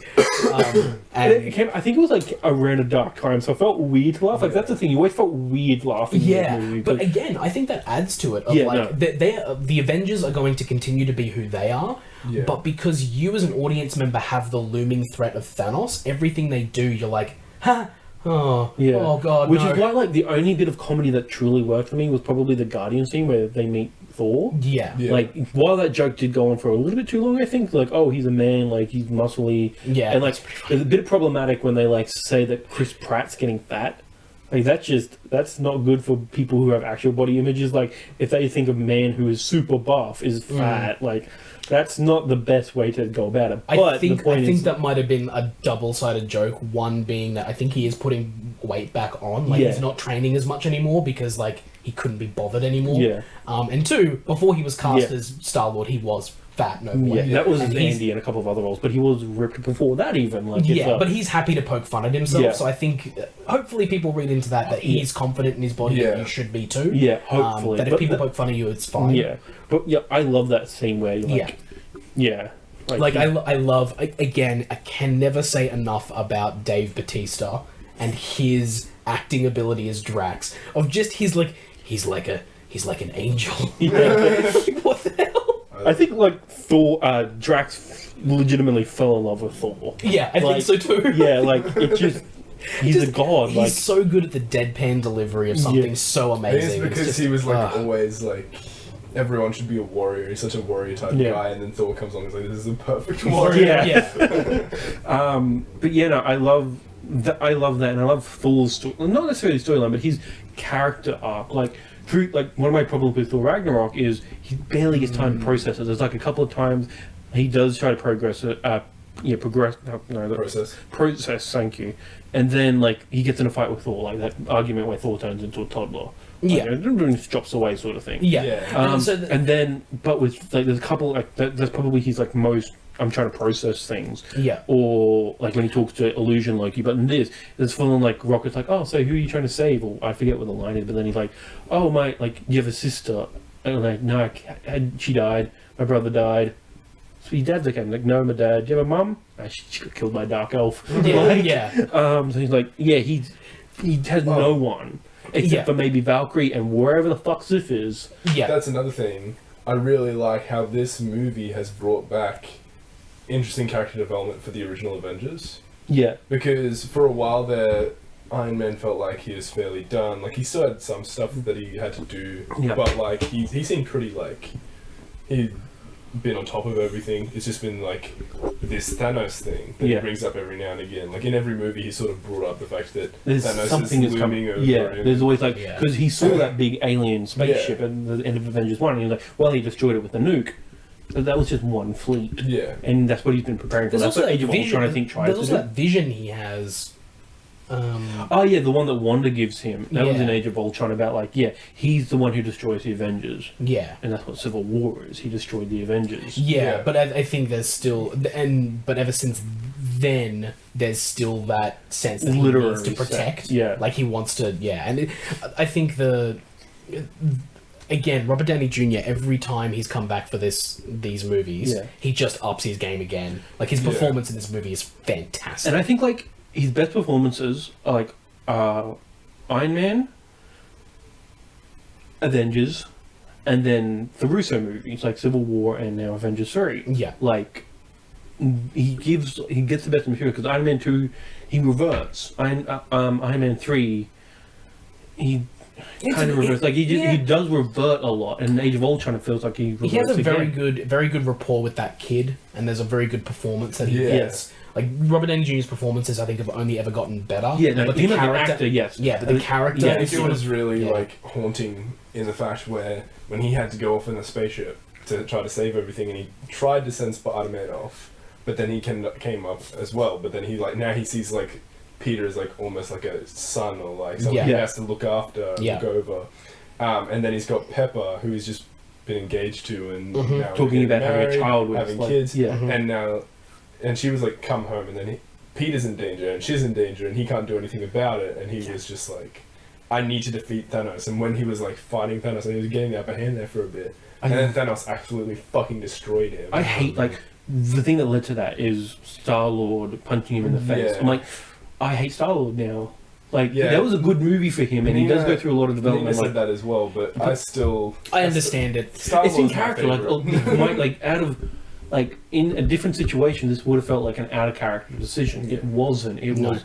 This was Star-Lord. I was super surprised that they kept Rocket and not Star-Lord. Yeah. All the Guardians are dead except Rocket. Yeah. All the Avengers are dead except the original Avengers. Yeah. Yeah, that was also the interesting thing that I noticed was that every new introduced Avenger, like since the Post- Avengers one, yeah. post Avengers 1, they're gone. They Yeah. are down to the original. We know. Well, we don't know about Hawkeye. Even Black Panther's gone. Yeah. Yeah, Black Panther gone. As far as we know, Ant-Man's gone, and so is Wasp. Wasp, as far as we know, but I know we'll see in the next movie. Yeah. Yeah. Vision's dead. War Machine's not dead. War Machine's not? Yeah, no, he's there. Because remember, he's like, he's looking for Sam, and he's like, Sam?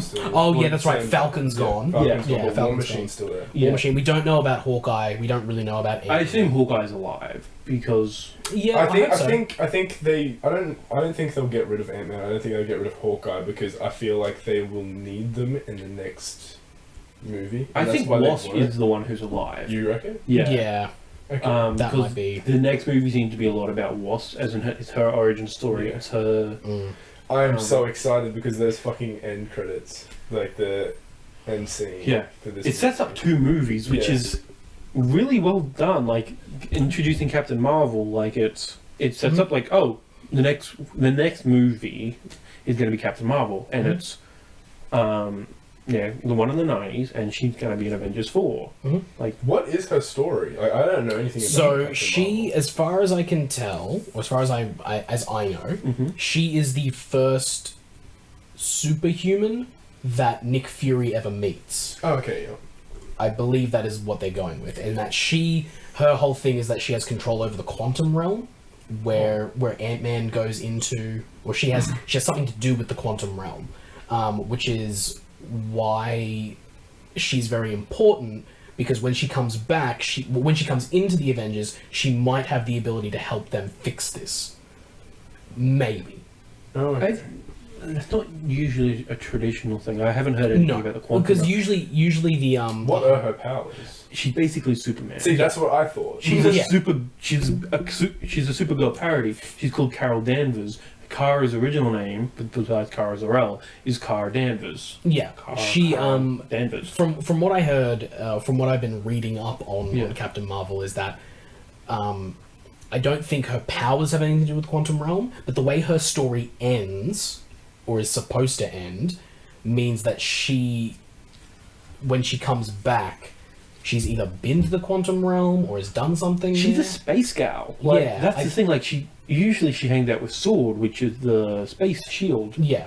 Which is why I want to see the movie. Like, I think they'll explain it all in the Sword movie. and Shield. Because they're actually out there fighting aliens. Yeah. And the Captain Marvel will be about Kree and Skrulls. Oh, really? Yeah. Awesome. Which I think will set up Avengers 6 for the Kree Skull War. Not Avengers 5, Avengers 6. The thing with Captain Marvel, I think, is that the ending of that movie will explain why she has not been around yet. Yeah. Why she has doing disappeared. spacey stuff. Well, no, I don't think so, because the thing is, if she'd been doing spacey stuff, then surely we would have run into her by now through Guardians, Thor... Space is really big. I know, but like the important things that are happening in space are usually related around the Avengers. Like there's always this sense that the Avengers are the center of the Marvel universe. Yeah. So especially now. Yeah, and especially in the last few movies, at least, especially with Thor Ragnarok and all that kind of stuff, it's all revolving around these Infinity Stones. Where the fuck is she? And I think the movie will explain where she is and how she gets back to Earth, and also why no one else has ever fucking heard of her.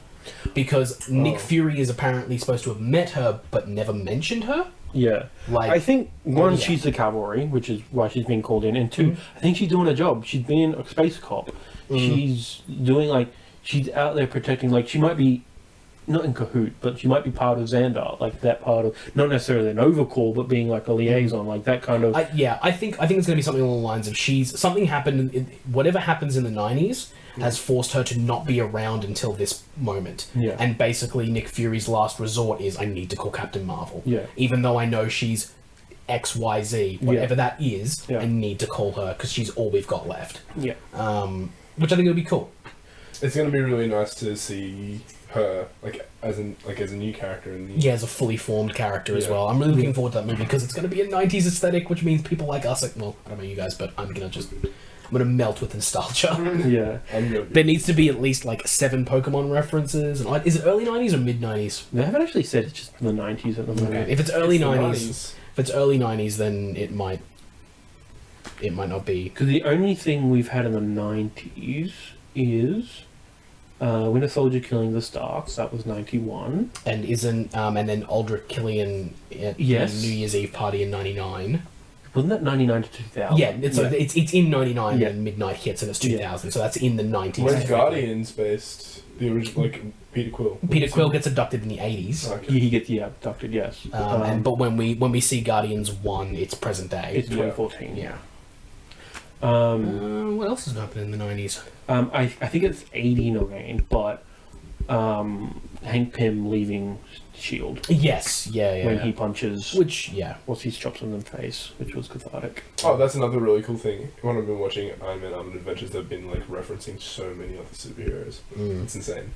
Like they don't show everyone, but like there was this one chick who's like, "Oh, I've got the shrink ray. I've been studying Hank Pym's this and that." The Pym particle, like, that's yeah. fucking cool. One thing that I think is amazing about this film, that I think is just the best thing ever, because I love it, is that the final shot of the quote-unquote heroes, like the actual Avengers that we have, the man everyone thought was going to die is front and center. I know. Like, they've got Captain America front and center, and everyone was like, he's so dead in this film. We're like, nope. Guess what? He's the one that motherfucking survives. Like, he's still there. Yeah. And, like, I think that's cool. Well, I think that's a cool curve. everyone who they said they thought were going to die was alive. Like, people were saying Hulk could die because he wasn't that important, but I'm like, Oh, it's Hulk. that's the bit that has really jank CG as well. That last shot, if you focus on the Hulkbuster suit with I've heard people. with Bruce Banner, like it just looks like they fucking photoshopped him over the top. It's real bad. Everything else in that scene is fine, but it just looks like Mark Ruffalo's head is photoshopped onto the Hulkbuster. It's like, oh guys, come on.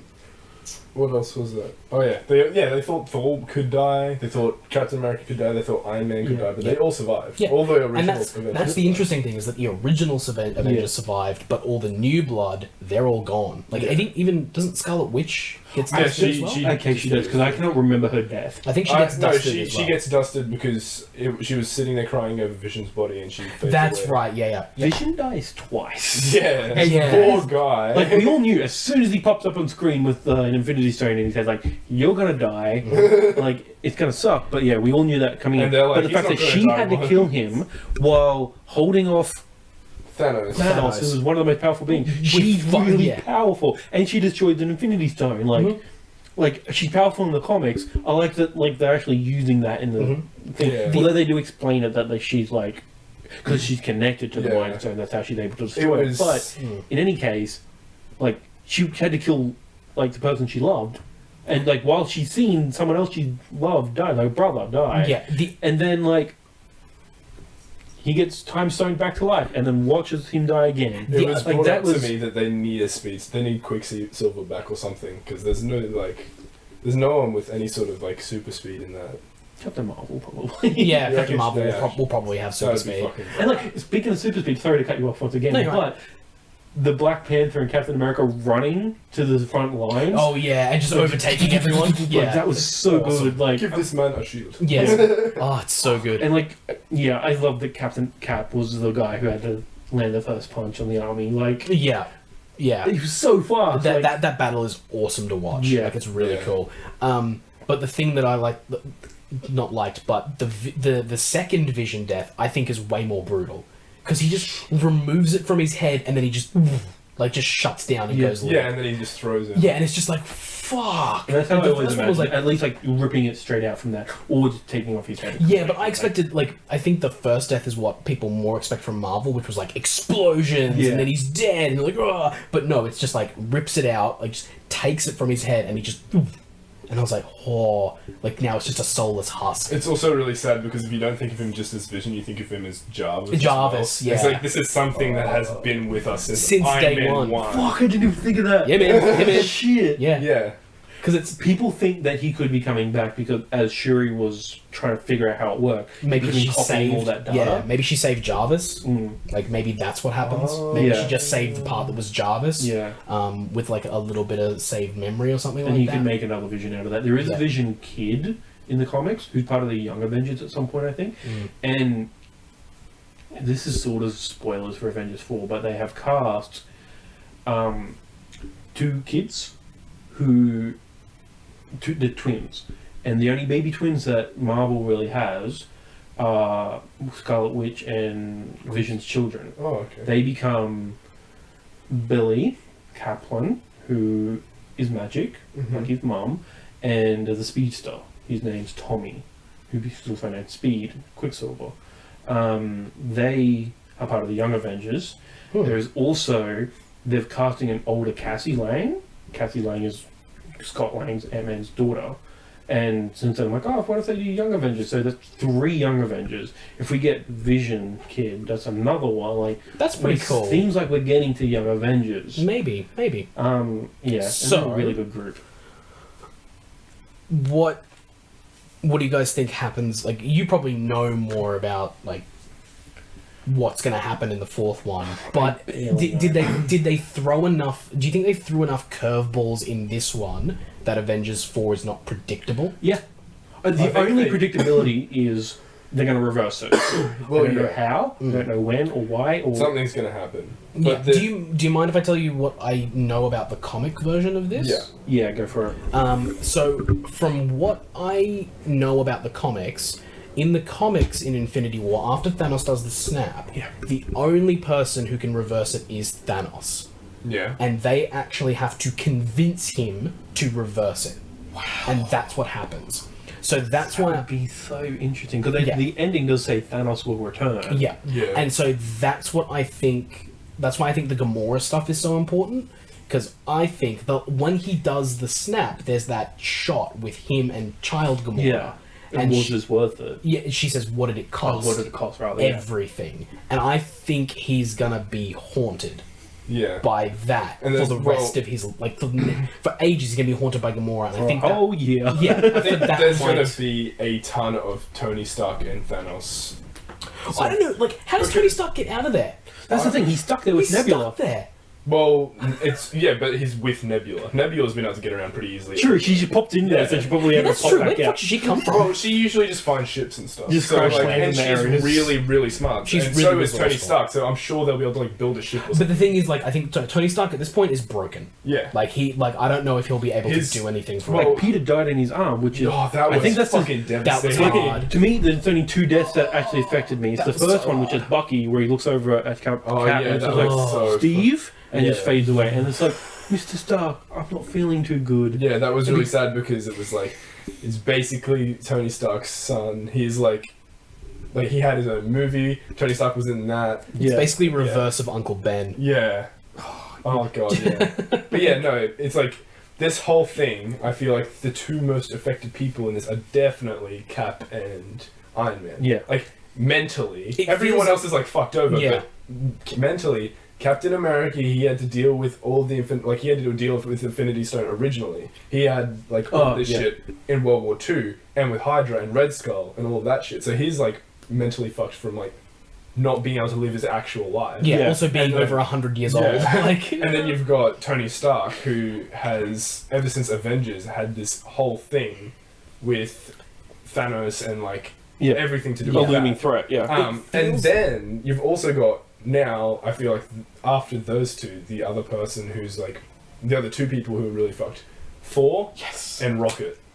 Because Rocket's Rocket seen Groot. literally only had Groot and the Guardians, and now everyone's fucking gone. He's seen Groot die twice Yeah. now. yeah. Like- And I think the thing with Thor that I think might be interesting, and I hope they touch on it, is the fact that Thor almost had him. Yeah. Like, he had him.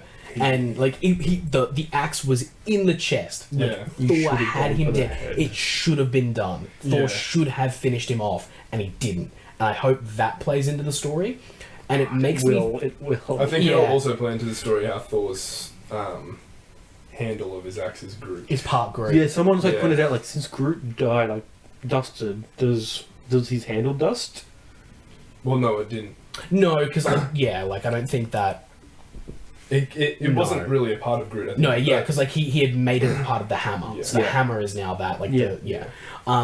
I It think, sucked because I was for that because of the toy leaks. Just seeing headlines, it's just like, Oh, is- really? Yeah, it's just like, is the hammer made of Groot? I'm like, I guess it is. Yeah, I Just guess so. thanks, headline. Yeah. I think this is now leading up to what I feel that Avengers 4 will essentially be Civil War 2.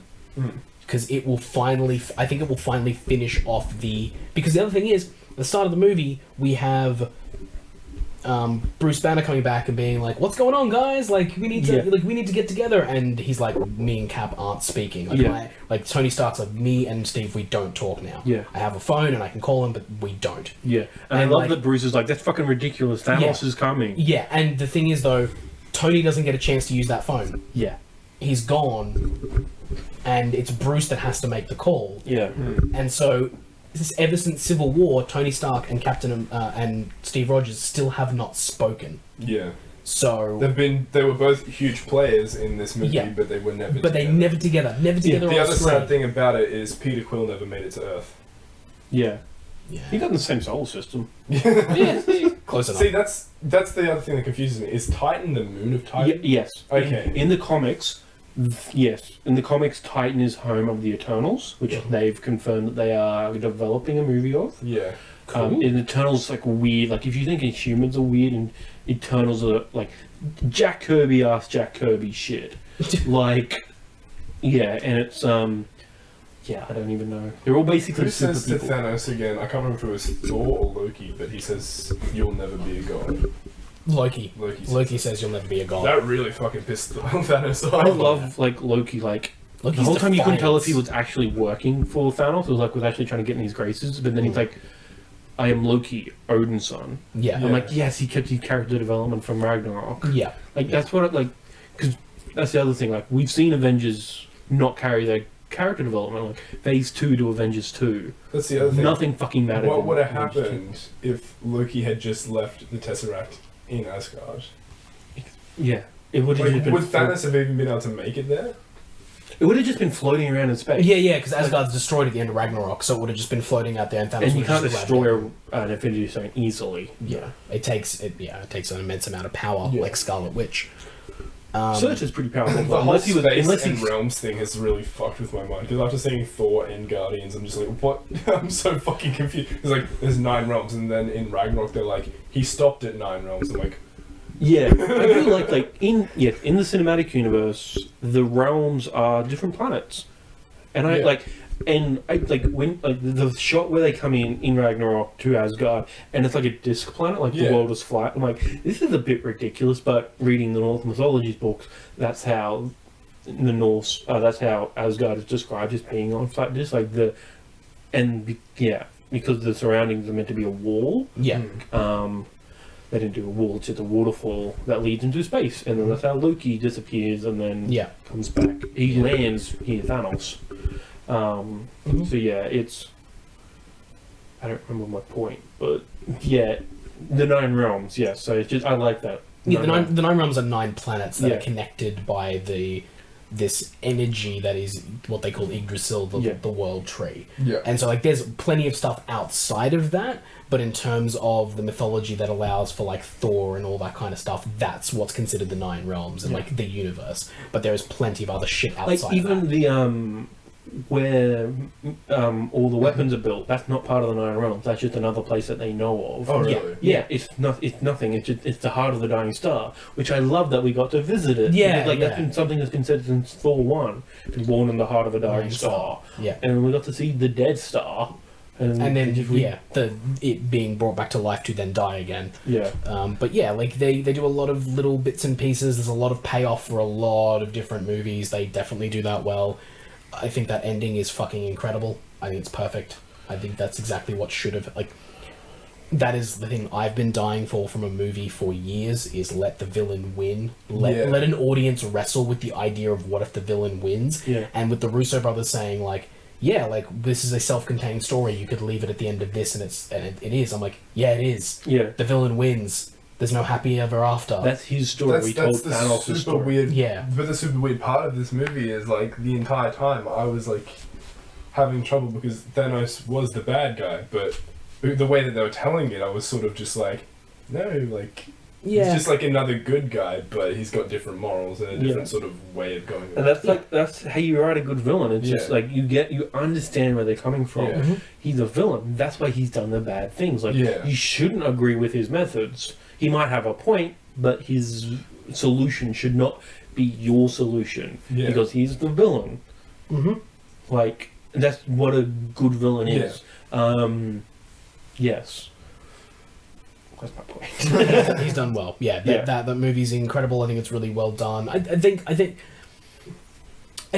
again, there are pacing problems and there are issues. Wakanda sometimes. Wakanda. Have you seen Yes. that? Yeah. When you go from Yes. Wakanda to forever to Wakanda sometimes. Oh man, that was one of the things. I was a little disappointed in some of the heroes getting a little bit of a short shrift in the film. Like, I think Black Panther didn't do a lot. No, he Captain didn't. did I a think lot. they didn't Cap really didn't do a lot. like that Black Widow got like a couple of scenes, although that Black scene Widow got way more than Captain America. yeah, like the scene with Wanda, Black Widow, and Okoye. that fight scene I is feel pretty like fucking cool. Black Panther not getting much screen time, that's okay for me because he literally just got his own movie. Yeah. like just before, yeah. and like But I feel like even Drax and like Groot got the I make the handle for your weapon, and then he does a couple of bits in that fight and says, "I am Groot" to Captain America. I'm Steve Rogers. I love that God so damn much. it, Cap. I guess, like, thinking back on it now, there were a lot of parts of that movie where I did laugh, but it was just so overshadowed by that fucking sadness. Yeah. Yeah. That I just didn't think about it The after crushing movie. defeat at the Yeah. end just overshadows all of it. And I will say the fight on Titan with Thanos is one of the best fight Oh, scenes. It's Holy so well wow. choreographed. Doctor Strange's powers are displayed awesomely. It's so fucking cool. When I told you about the pay attention to Doctor Strange thing, my theory with that whole thing is the fact that in the movie he says there's only one outcome where we win this. Yes. And when they lost, I was like, okay, this is still the outcome where they Yeah. win. And Yes. Doctor Strange gave up the stone because he knew that's the only way that they and could it wasn't win. a like in the movie at the time. It felt like an emotional thing. Like, but no.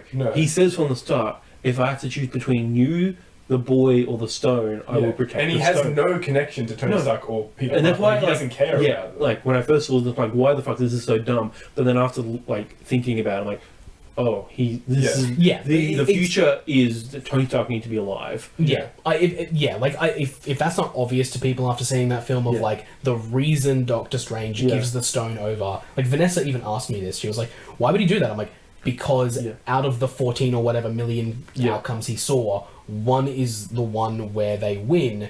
And I guarantee you, in the one they win, that is what leads to it. Like, him handing over the time stone is one of the things that needs to happen in order for them to win. Or they're probably like, they have to lose first. Yeah. Or he knows that they Like have he's to seen lose. the long game. It's not the immediate future. He's seen the long game. Yeah. It's like, okay, we're gonna have to. Because I'm gonna when have to he die. said, when they were talking about, are we going to win this fight?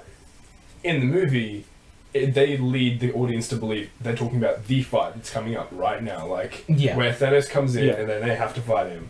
But Doctor Strange isn't talking about that. No, he's talking about the grand scheme of things. And I had a feeling he was, because for me, yes, I know Avengers 4 is coming. Did you see that as an Avengers 4 plotline, or was it Avengers 3? I saw it as a overall sort of thing. Like, it led from previous movies and into the future, because, I mean, like, that's just who Doctor Strange is. Yeah. I mean, Doctor Strange, I think they did his character really well in this one as well. Yeah. I really enjoyed I his like him character. more, because One- the the- first my one's first- super generic yeah, and well- egotistical, this one, like, because he gets to go up against Tony, he's kind of the same character. Yes, They're- My first thoughts when I first saw Doctor Strange in this was sort of like, he's nothing like the first movie. Yeah. Where he was like, he had his own character, but then I was sort of like, well, he's not meant to be that character. 'Cause I don't- In yeah. the comic books, he is the character that they put him as in Infinity War. Yeah, But- he's had time to come to Yeah. terms with his powers and do stuff, and like I believe it feels like he's matured a lot more. I'm not sure if he's technically Sorcerer Supreme yet. No. I don't think they've he actually said has, that. because the Sorcerer Supreme has died, but I don't think they've actually Replaced. replaced They it haven't yet. sorted out their They'll management probably yet. have it in some sort of It'll be like in a sequel or something. It'll be Doctor Strange 2 will be the fight between like Mordo and Steven to be who. I think they would wait for that to be a trilogy. Really? Yeah, I think there'll be some. I think they will do some other evil that will come for Doctor Strange in the It'd second be film. interesting to have another sort of movie like Civil War where it is like it could be like a Doctor Strange movie, but it's also about these other superheroes. So don't forget about other superheroes. Yeah, like I would see it as Doctor Strange is doing something, and I would see the second movie as Mordo coming in to help or do something towards the end of that film, which will set up their final fight in the third one. Because Mordo and Doctor Strange, that's the pairing. That's the villain versus hero. Yeah. They can't pay that off in the second film. I feel like that needs a third one. Maybe. Depending on how they move in with other movies, though, like if Strange pops up, because in the comics, Doctor Strange and Spider-Man spend a lot of time together. So if they tie those two in together and do a movie with Spider-Man and Strange, maybe they don't need a second one. Maybe they can skip to the third. Yeah. But I feel like he's grown up a bit more. Like whatever the timeline is between when the end of Doctor Strange in and now, I feel like a lot of shit's happened. I think it's been 2 years because I feel Doctor Strange was contemporary. By the end of it, was contemporary for when it came out, which was the end of 2016. It's been at least 18 months. Yeah, and he had that moment. He's had that conversation with Thor, and he seems to have been doing a lot more stuff. So, again, I don't know if he's officially Sorcerer Supreme. I don't think he is. I don't. Yeah. But I'm looking forward to when that officially happens. If they do it in cinema, like if they actually do it in a film, I think that'll be a cool moment. It better not be like, oh, it's been a couple of years. He was supposed to Supreme, isn't that good?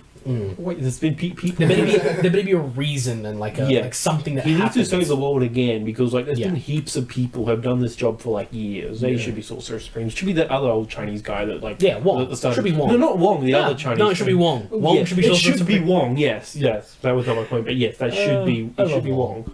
I love that he's named Benedict Wong as well. It's so good. So there's Benedict Wong and Benedict Cumberbatch. Apparently, there was something that happened in the. He was in the movie. I can't remember where it was, but basically, fucking Doctor Strange takes someone. I think it might have been Tony Stark or something, and then leaves a little. Card. It's in Thor. It's in Ragnarok. Oh, is that in Ragnarok? Yeah, it's when he takes Loki. Yeah, and just like Thor's like Loki, like thinking he could have actually turned into a card, like a business card. Yeah, it's that happens. In Ragnarok. Yeah, it's like a Sherlock Holmes reference. No, it's not. It's his actual address on the comics. Oh yeah, I know, but it's like the fact that he does that and then just leaves a card. Yeah, because that happens a lot in the TV show. He doesn't steal people. No, he doesn't. But like, he's there and then he disappears and then he's just left his card. I will say one of the things a meme I saw was that like they missed an opportunity to not have someone say "no shit, Sherlock" to both Tony Stark, like to both Robert Downey Jr. and Benedict Cumberbatch. Oh shit! Yeah, to just look at it and be like, "No shit, Sherlock." That's all we've been saying since 2015 when they cast Benedict Cumberbatch. Like. And the best thing I saw was that they should bring Martin Freeman into the next film and just have him to do that, and then just get him to leave, just so he can be like, "No shit, Sherlock," and then walk out of the film. Are you talking? Wait, who's Martin Freeman? Not Martin Freeman. Is Martin Freeman. Yeah. He plays Watson in the Sherlock with Benedict Cumberbatch. Oh, okay, and he's also in Black Panther, isn't he? He's the CIA agent. Yeah. He's been the CIA agent for a couple of movies now. But he should come in and say, "No shit, Sherlock," to both of them and then walk away. And then everyone should just look at each other awkwardly and then continue on with the fight. Yeah. No, that'd be good.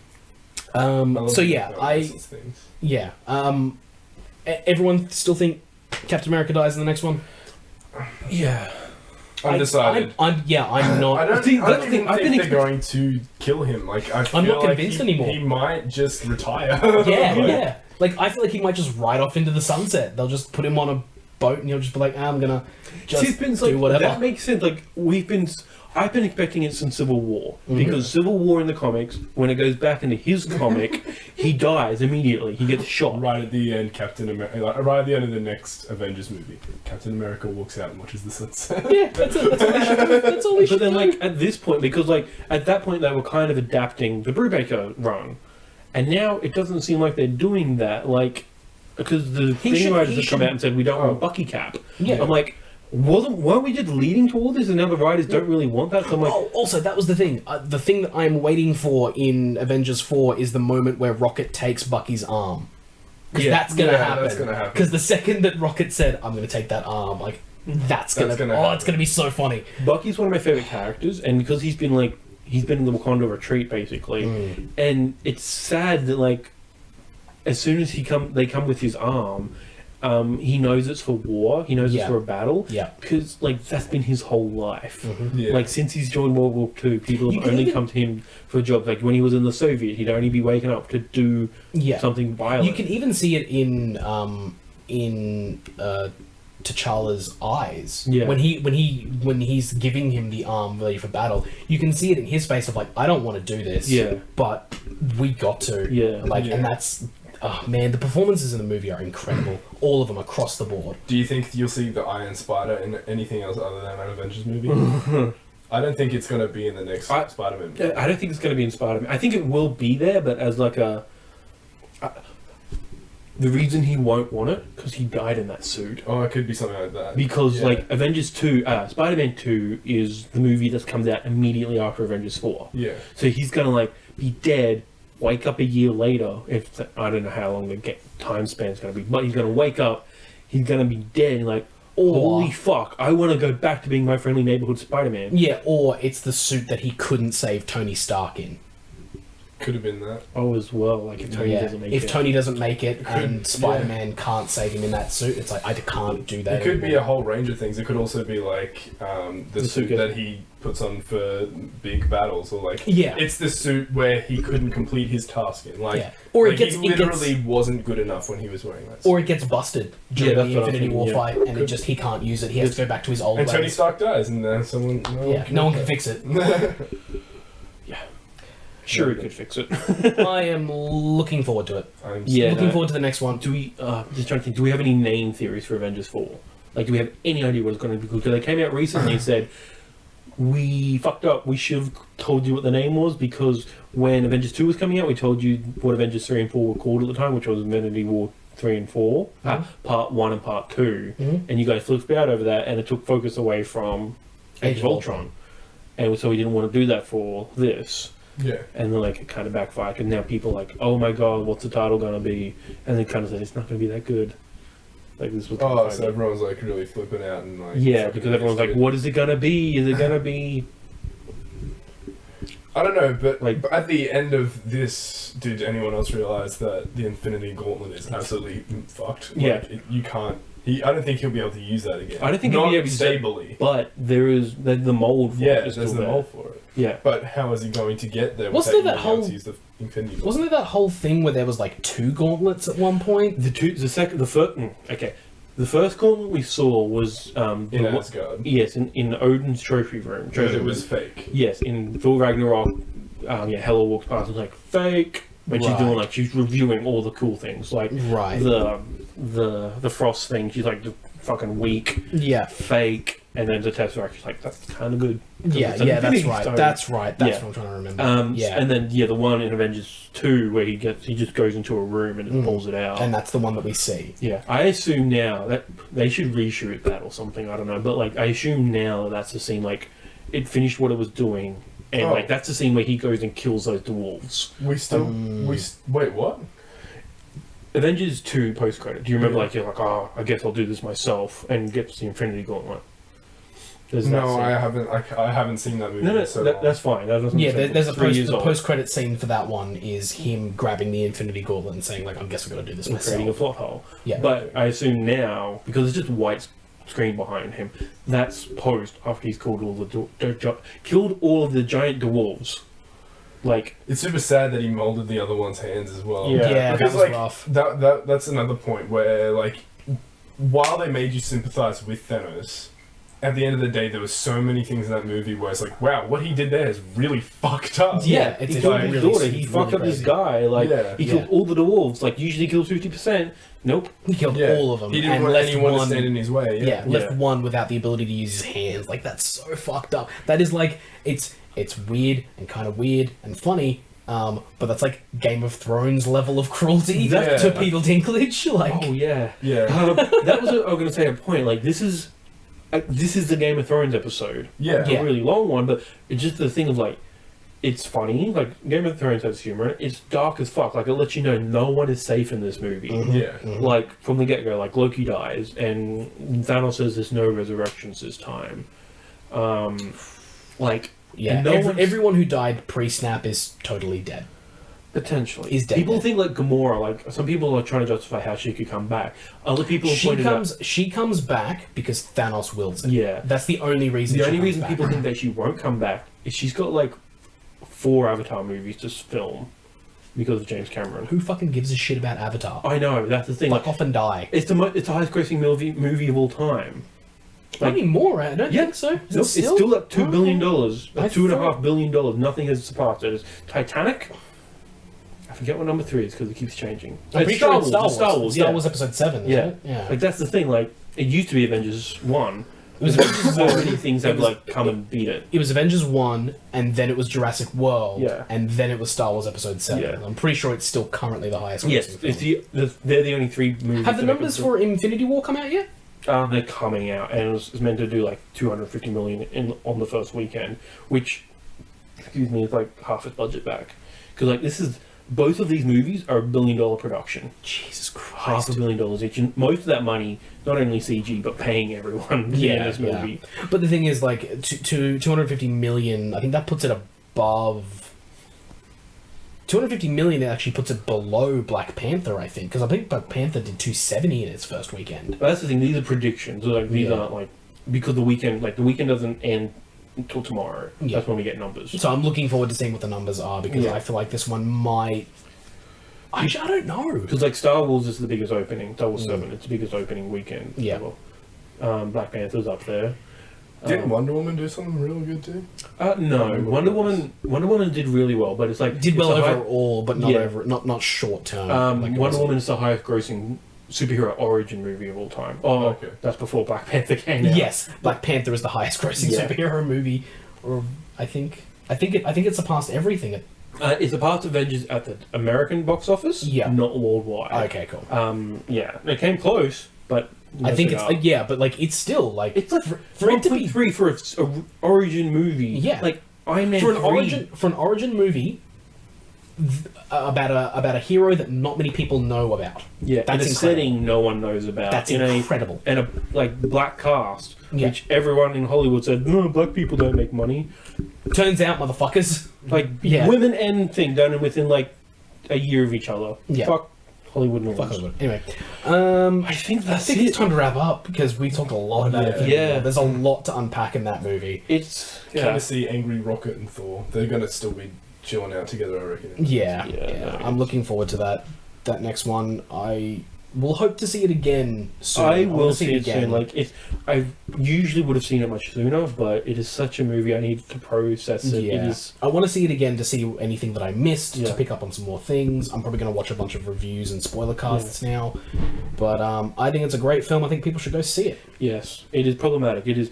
Where would it rank in your Marvel movies? Like for me, upper echelon. I don't know if it's my favorite, but it is at least top 5. I would put it top 3. Yeah? I think it would be, at this point, I think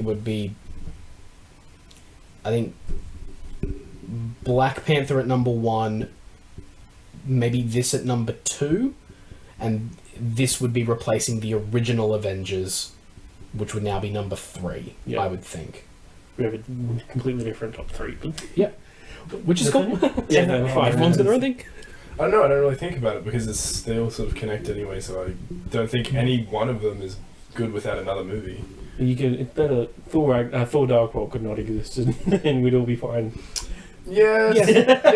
Except for the line where the Dark Elf killed my mum. Like, well, there was a ton of stuff in that movie that was super important.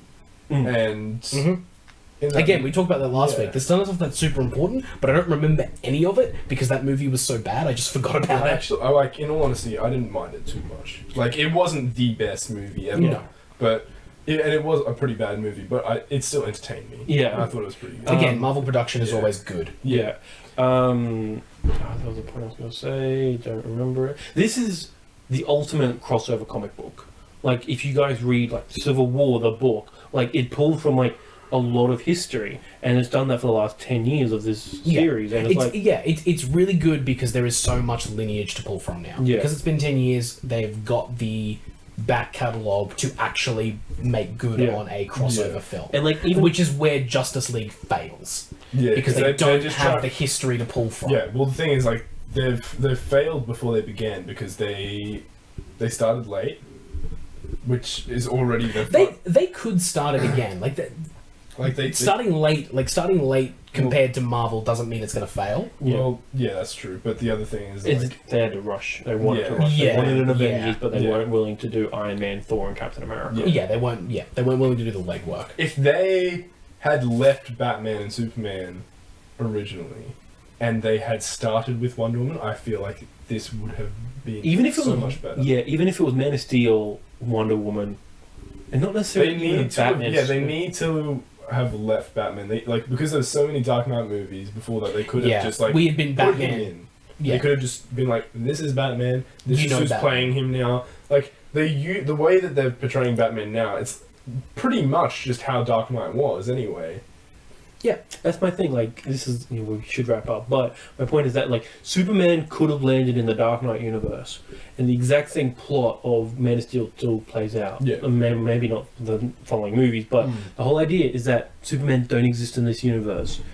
Superman is an alien, and he disrupts all that. That's the point of Man of Steel. Yeah. They could have done that with Christian Bale, and I get Christian Bale and Chris Nolan didn't want to keep doing like Batman or superhero movies. No, but that's fine, but they should have just left the Dark Knight trilogy and been like, that's the canon story for the Batman that we're about to use in this next one. It's So a they did different the same actor, thing but- for the Hulk. Like they could have just done that. Yeah. Just be like, hey, you know what the backstory you need for Batman? Go watch those other 3 films. Yeah. Now here's Batman. Yeah. And then Yeah. just done that from there. And like you said, like start with Wonder Woman or Man of Steel, whichever one you I want to think pick. both. Like, yeah, Either or, but They- Wonder Woman probably would have been a bigger start. They sort of just like forced, I guess, the Batman games into the cinematic universe more so. Like, well, they forced what they thought people would like their knowledge because of the Batman games. Yeah, I just think the thing with Justice League is that it doesn't have the history to pull from. They're trying to make the jokes and gags and do the things that Marvel does with their films, but they can't because we haven't spent 10 years They were just with sort of these like, characters hey, going, by the way, we're there's in 5 Cyborg. years. Oh my god, here's Flash, and they're sort of just basing Flash off the TV show,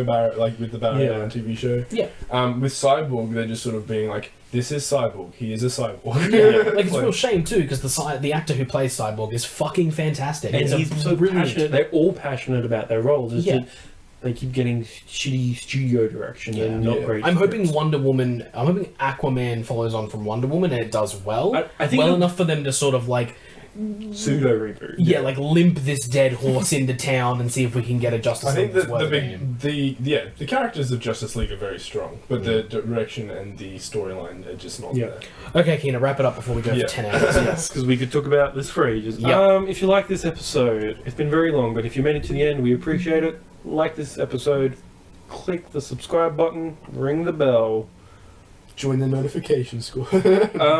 We comment below if you have any questions or email us at amalgamshow@gmail.com. We have another show, the gaming show, coming out one day soon. Soon-ish, maybe. If you have the bell on, you'll notice it when it comes up. Yep. And until next time, catch you all later. Bye. Bye.